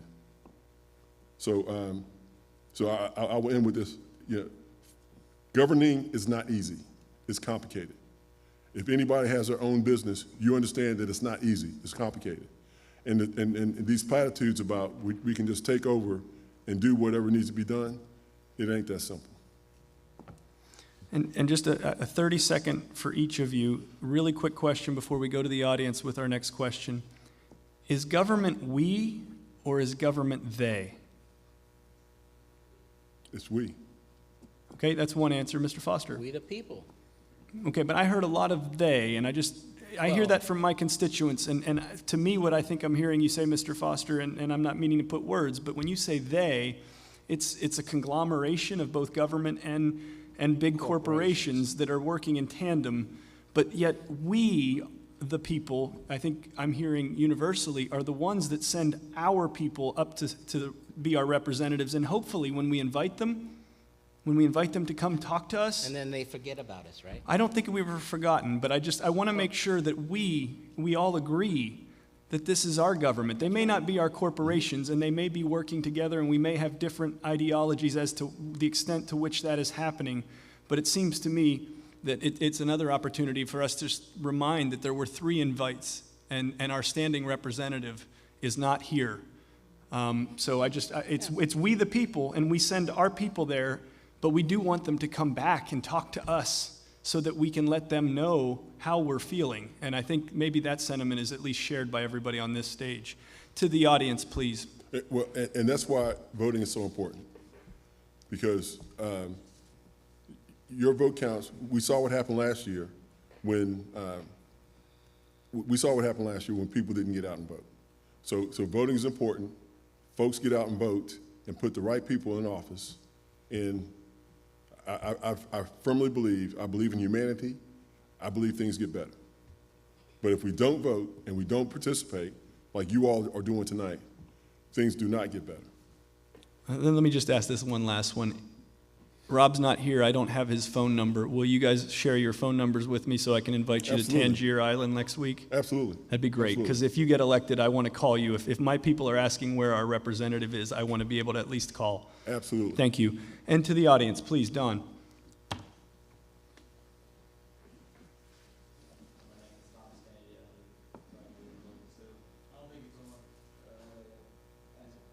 Lights on. Hold that one close.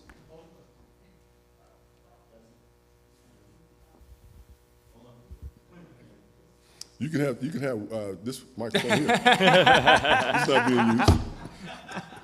We got an extra spot up here, don't we? Yeah, Yeah, speak I up. can Go ahead. Speak up. All right. Mainly, my question is about the drug problems that are going on in our community, cities. It all stems from coming through the border. The majority of our drugs come through the southern border. I grew up there. I've seen it. I've lived it. And without addressing that, you're not going to solve a lot of the crime and a lot of the issues we have in our minority communities, the rural communities, as far as drugs and ODs go. Because that is the highest killer of my generation right now, is the drug problem. But my question to you guys is, would you be willing, and what would your ideas to go after the cartel? Because unless you go after the cartel, you ain't solving anything at the border.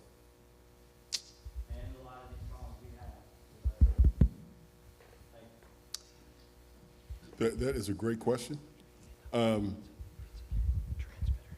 We are actually going after the cartels. That's why folks are leaving Central America and South America coming here, because of the war on drugs. Okay, I spent time in Honduras. I know what I'm talking about.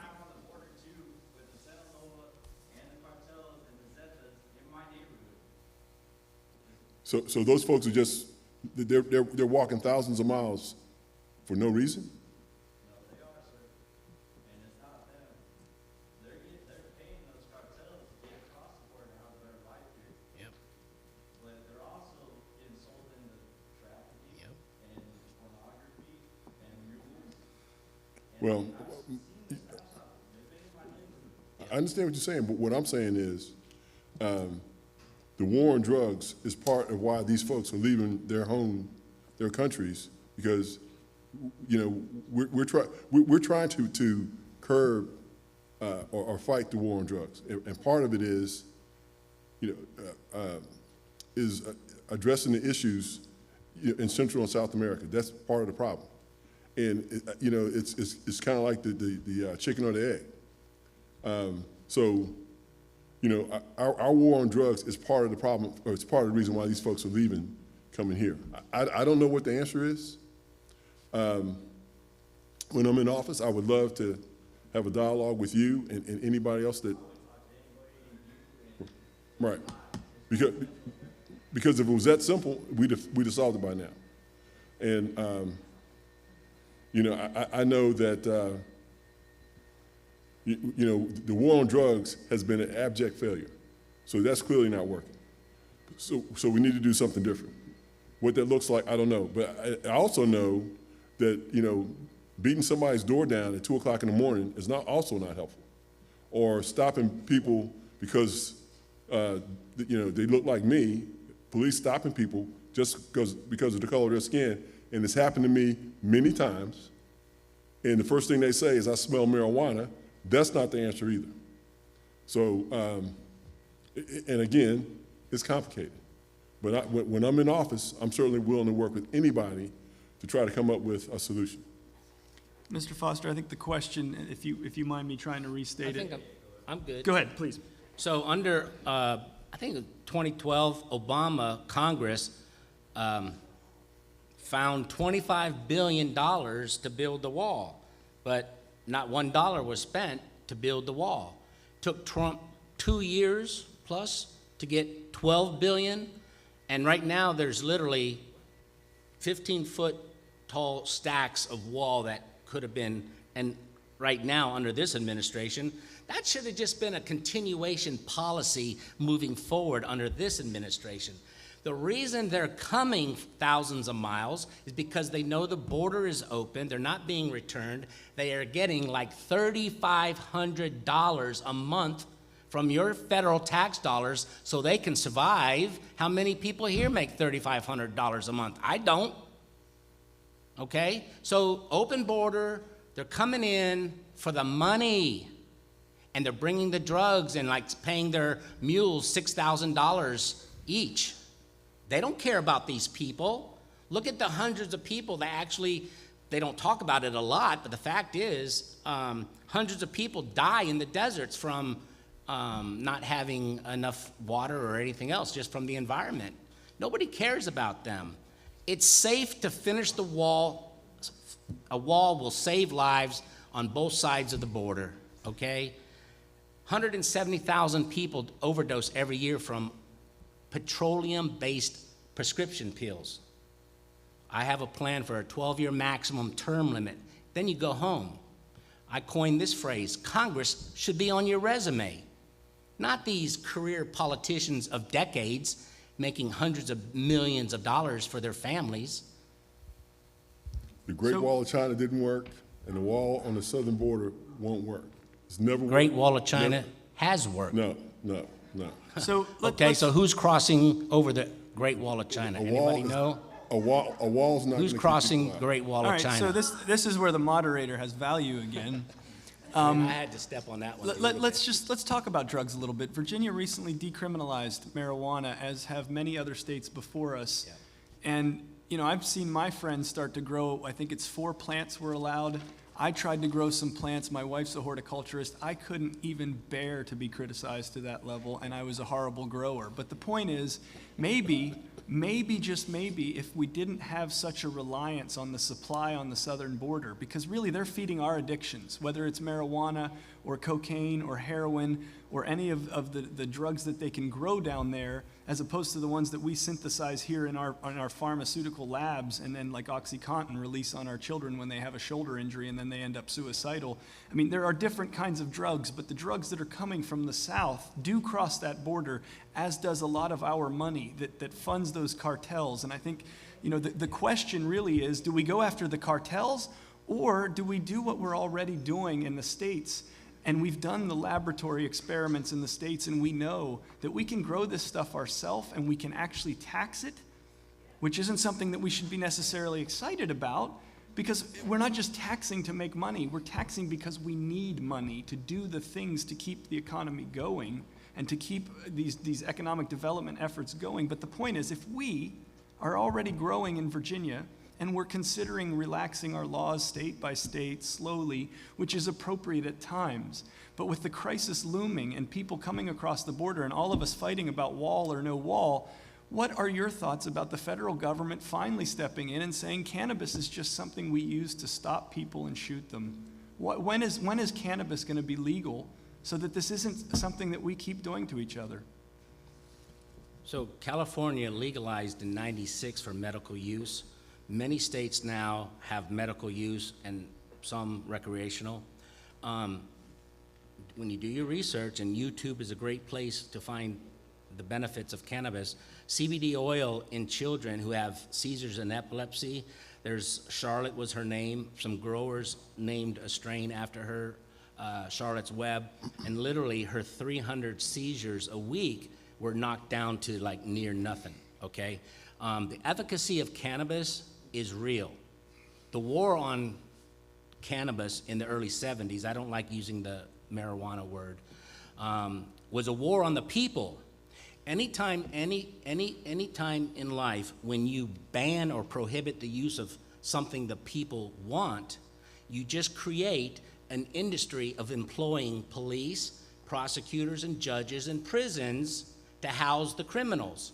That's why prohibition of beer and alcohol didn't work, because at least with Capone, he shot back with the Tommy guns. So that prohibition didn't last very long, all right? So non-toxic, non-lethal, impossible to overdose, very effective, and when high schoolers have injuries and they get on these oxycodones and then they get cut off, a lot of stories, they go to the streets for the heroin because these highly addictive chemical pills, very toxic, highly addictive, and very easy to overdose with. Now you find your child overdosing with heroin. I mentioned a minute ago that I have been stopped a number of times, and the first thing that the cops say to me or have said to me is, I smell marijuana. I used to coach AAU basketball. I was taking 2 of my players, one being my son, to basketball practice one day, and a state trooper saw 3 black men in the car, pulled us over for no other reason than there were 3 black men in the car. And what she said, after she said she smelled cannabis in the car, then she wanted to know if the person in the back seat had their seatbelt on. It was my son, and I said, of course he had a seatbelt on, but she said, I have to hear from him. And my son said, yes, ma'am, I always wear my seatbelt. So I got tired of being pulled over and the first thing I hear is, I smell marijuana. Like Mr. Foster, I prefer the proper name, cannabis. So I joined the Virginia NORML. I got involved with Virginia NORML, the National Association for the Reform of Marijuana Laws. We made great progress in legalizing cannabis in the state of Virginia. We took a step back last year with the results of the election last year.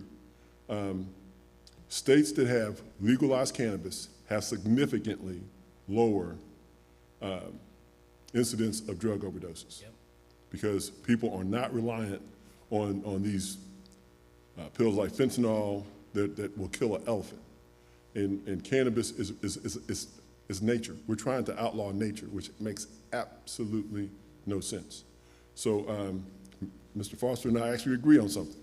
It's almost as if we needed a third person to give us another opinion, but we don't have that tonight. Yeah. Yeah. Don, if you had another question from the audience, we'd love to hear that, please.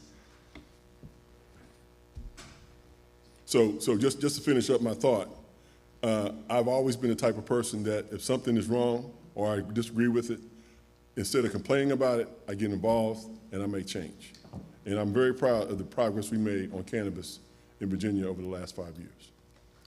And just to add, my belief is legalizing cannabis doesn't mean you have to use it for your Absolutely. medicine. Right. But it has to be another tool in the shed for society to choose. And when you know it's non-toxic, non-lethal, and impossible to overdose, it's a no-brainer. So like I said, prohibition was a war on the people. It was not a war on the drugs. And gentlemen, the next question is coming from one of my constituents in Hartfield, so take your time with this one. Mr. Boone. John Hooper again from Hartfield. So if you are elected to be our representative up in Washington, D.C., you're going to be addressing some very complex and serious issues up there. Our nation right now is dealing with some really serious and controversial, complex issues. And I'd like to know what both of you, what your perspectives are on these three topics. Number one, illegal immigration as it currently exists in this country. Number two, the protection of Title IX protections for both male and female sports. And number three is critical race theory and sexual orientation in our K through 12 schools. So Title IX, illegal immigration, and the protection or the issue of CRT and sexual orientation K through 12. Thank you. I think it's too difficult to become a citizen in the United States right now. The immigration process needs to be streamlined. 100 years ago, when folks came from Europe, it wasn't this hard. So why is it hard for people that, don't look like folks coming from Europe? We need to fix that. Title IX, what was your question on Title IX again? Well, there's an issue right now about men competing in female sports and vice versa. And I'd like to know what your perspective is on that as far as Title IX, the Title IX protection. Yeah, that's, I think at the high school level and below, I don't see that as a big issue. I see it as an issue more on the collegiate level when you have a man that used to be on the men's swimming team and then he decides or learns or evolves to the point where he realizes he's a woman. That's more of an issue. I think you see an issue with it in MMA, where, I don't have an answer for you on that. On CRT and sexual orientation, first of all, CRT hasn't been taught in Virginia in schools. And I know this because my brother talks about this. He and I have a conversation about this all the time. My wife was an educator. This CRT thing was a red herring. We're the greatest country in the world, but we're not perfect. We had slavery. We've had Jim Crow. When my mother was 8 years old, her father was lynched. That is a fact. So, and those are the kind of things that we need to talk about. Now, my mother was not bitter about that, and she didn't want me or my brothers to be bitter about it. My mother's approach was, if you have a problem, what you gonna do about it? And she didn't need to say that, well, this is what I dealt with when I was 8 years old. What you're dealing with is much less serious than what I dealt with, so what you gonna do about it? So, so CRT it's a myth. It's not being taught. We're not perfect. We tried to wipe out the Indians when we came here, or when folks came here from Europe. We had slavery. It was a fact. We got through that. We're working towards a more perfect union. We have to recognize those things that happened in the past, We can't be mad about it. We just have to recognize it. Irish people were treated unfairly for a long period of time. Chinese people were treated unfairly for a long period of time. We recognized that, and over time, we implemented laws and legislation and practices to minimize that. We're still not perfect. We still have work to do. Sexual orientation, are you putting those together, or are you just asking a question about sexual orientation? CRT and sexual orientation. Well, my question is, do both issues, CRT and sexual orientation, should they be a part of a school's curriculum in K through 12? I think you have to talk about slavery. I think you have to talk about some of the challenges that we've had as a country.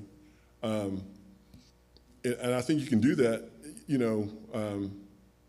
without making some kids feel bad. I mean, I think that's what the issue is. We don't want, some kids to feel bad because of slavery. Well, I mean, it's reality. We just, I think the way you teach that, or with Irish people or Chinese people or all the other challenges we've had, I think there's a way you can teach that where, you're not offending anybody. And no one people or one race is perfect. We've all made mistakes. With sexual orientation, I think you have to treat people, for who they are. If someone is gay, you have to accept that. Okay. Do I have 15 seconds? Or? 15 seconds. Oh, okay. 15 seconds, and then we'll go to Mr. If Foster. someone's gay or transsexual, you need to accept them for who they are. And we need to give people the freedom to be who they are. I mean, that's why people came to America. So,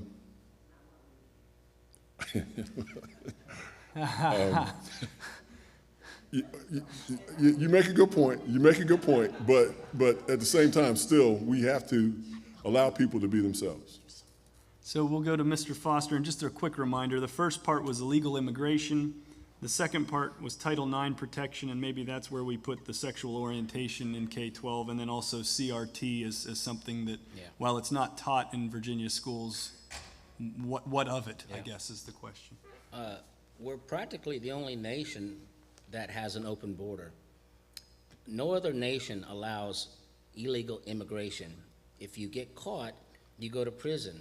And the only reason why Mexico doesn't imprison south of their border, because they know people are coming here and going into Canada. Let's see here. So, finish the wall, make it safe on both sides, come here legally with with experience, life experiences, educate. Come here with skills, because we know that's not what's happening when you have it just open border. Anybody can come in, getting $3,500 a month. Title IX should be, men, boys and girls have sports, and ladies and men have their sports, and I don't agree with mixing, because it's not fair to that champion female swimmer who couldn't actually win that race because this male came along and blew the time out of the water, or the guy who came into the weightlifting sport and blew her out of the water because he was so easily capable of doing that. Now, I don't understand. I want to say, look, we all agree that this government has split this nation on many grounds. No, we don't. Why can't a party just say, we realize we push this issue like CRT or whatever, and it may not be working like we thought it would. So let's retract that. Let's step back and let's look at it. But you'll never have anyone on the left say that CRT is real. They all deny that it's not being, that it's being taught. When you go on social media and you watch all the school board meetings where parents come in with their charts and posters, they're saying, we don't want CRT. I've yet to see any parents go into the school board and say, bring us CRT. We want CRT. CRT is real. It is being taught. Because then why would these parents across the states be opposing it? Where's the other side saying the the opposite of that. You don't see that. What is CRT? Critical race theory. What is? Well, explain to me. from what again, it's not something I've been delving deep into. What I understand is it teaches racism at as early of an age as possible, okay? And that's what it's all about. And that's what I see when I see people show their posters and tell the school boards we got to end CRT. Why are they saying we got to end CRT when the left is saying, well, it's not being taught? That's just kind of like confusing to me. And then on the third part, I think addressed it. you Yep, got I a legal covered it. immigration Title IX CRT, sexual orientation. Okay. Yeah. We have one more question from the audience. Miss Anna. Oh, and it's my favorite yoga teacher. And I just have to say this. I have been through many trainings with the NAACP. CRT is taught at law school. Right. It is at law school. Our K through 12 children are not in law school. So I wish everybody would get off the bandwagon on the CRT. It's not taught K through 12. It is a college, it's taught not even in college, it's taught in law school. And You got to get out of college to go to law school. And it's taught in our military academies now.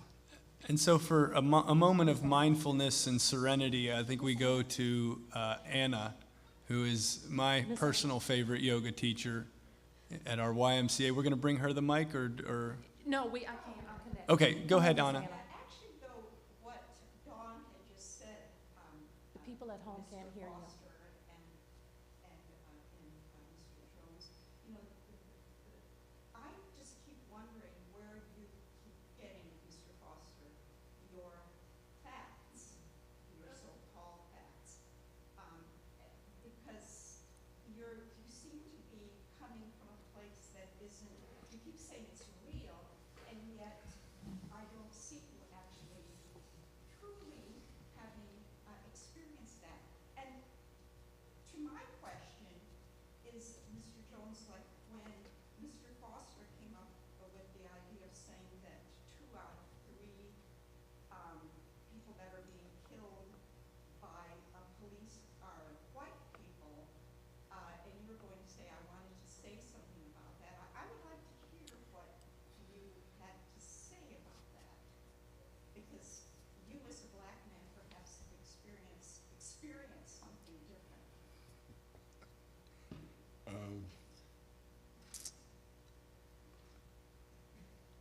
Okay. If something is happening to you, if Mr. Foster's statistics are correct, are you okay with that? Are there 2 out of 3? Yeah, if. No, I'm police not are- okay with that. So why aren't you all doing more about it? The point that you should take from that is, why do we only see the incidents where it's the black, if it's only 1 out of 3? It's because the media is dividing this country, this government is dividing this country on racial issues, and what better way to use propaganda on a news broadcast to make the minority community, they're being targeted. Well, That's what kills me. so, And I'm sorry you go through your experiences let me say this. being pulled over by the police and having to do that on racial profiling. Let me say That this. needs to be changed. Let me say this. I spent 30 years in the military. I did 2 tours in Iraq. Never had a weapon pointed at my head. The only 2 times I've had a weapon pointed at my head was an American here in the United States. The first time it happened, I was coming from a Rotary Club training in Sussex, in Sussex County, behind a funeral procession. Got pulled over by a cop who said I was speeding. I was behind a funeral procession. He forced me, he ordered me out of my car. People that know me know I like small cars. I have a little Beetle. At that time, I had a little Audi 4000.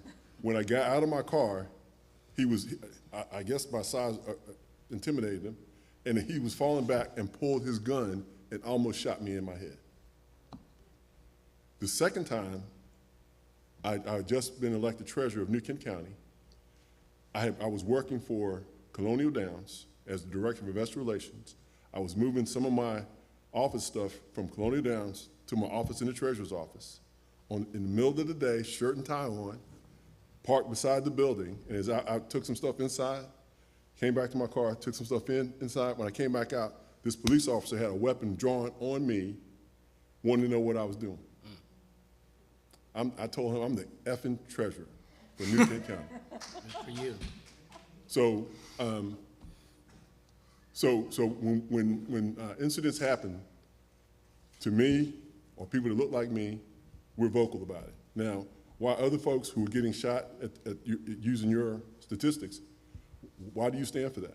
If that's I the don't case. stand for that. Well, then, Again, but the point evidently you do, shows because we don't hear about The it. media intentionally won't show that on the news that whites are being killed at 2/3. Well, Because in last campaign, that's what I was telling these people. Yeah, that's because your government and your media is intentionally dividing this nation on race based on 1 out of 3 and not 2 out of 3. Well, Nothing is good. for every Police person that was killed. reform is a major priority for me. Absolutely, absolutely. But so my point is, for all the folks that you hear about getting shot, there are probably 10 incidents like I just explained that happened to folks who after doing absolutely nothing, who almost got shot. Right. So for So- every 2 out of 3, that would be another 20, right? 7 out of Increased 8 by 10. Americans are Then white. that ratio would go up more for the whites. 7 out of 8 Americans are white I think this is or my not black. this is my cue as a math teacher. When 7 out of 8 of us are white, 13.6%. 13.6% are black. It skews the numbers in a way that you're going to naturally have more white people shot by officers than black people. So if you correct the numbers adjusted for our population difference between white and black, it really does show that Mr. Jones and his experience is something that our black citizens are experiencing. And they're actually literally sitting next to us telling them about times where they said something as cool as, "I'm the effing treasurer." Right. There's no denying that. But again, when But you American take law enforcement statistics- is more fatal than law enforcement in other parts of the world. When You are take not wrong. the statistics, you actually, if you want to come out at the end, you can develop a narrative that proves one side. You can take the same numbers and prove another side. Statistics is a funny thing, but you can take and manipulate those numbers. And so if 7 out of 10 people are white, you would expect more white people. 7 out of 10 but- people to get killed. But when you go into these inner cities that are heavily black and heavily minority and crime-ridden, you would think that that would be a higher number, but it's not.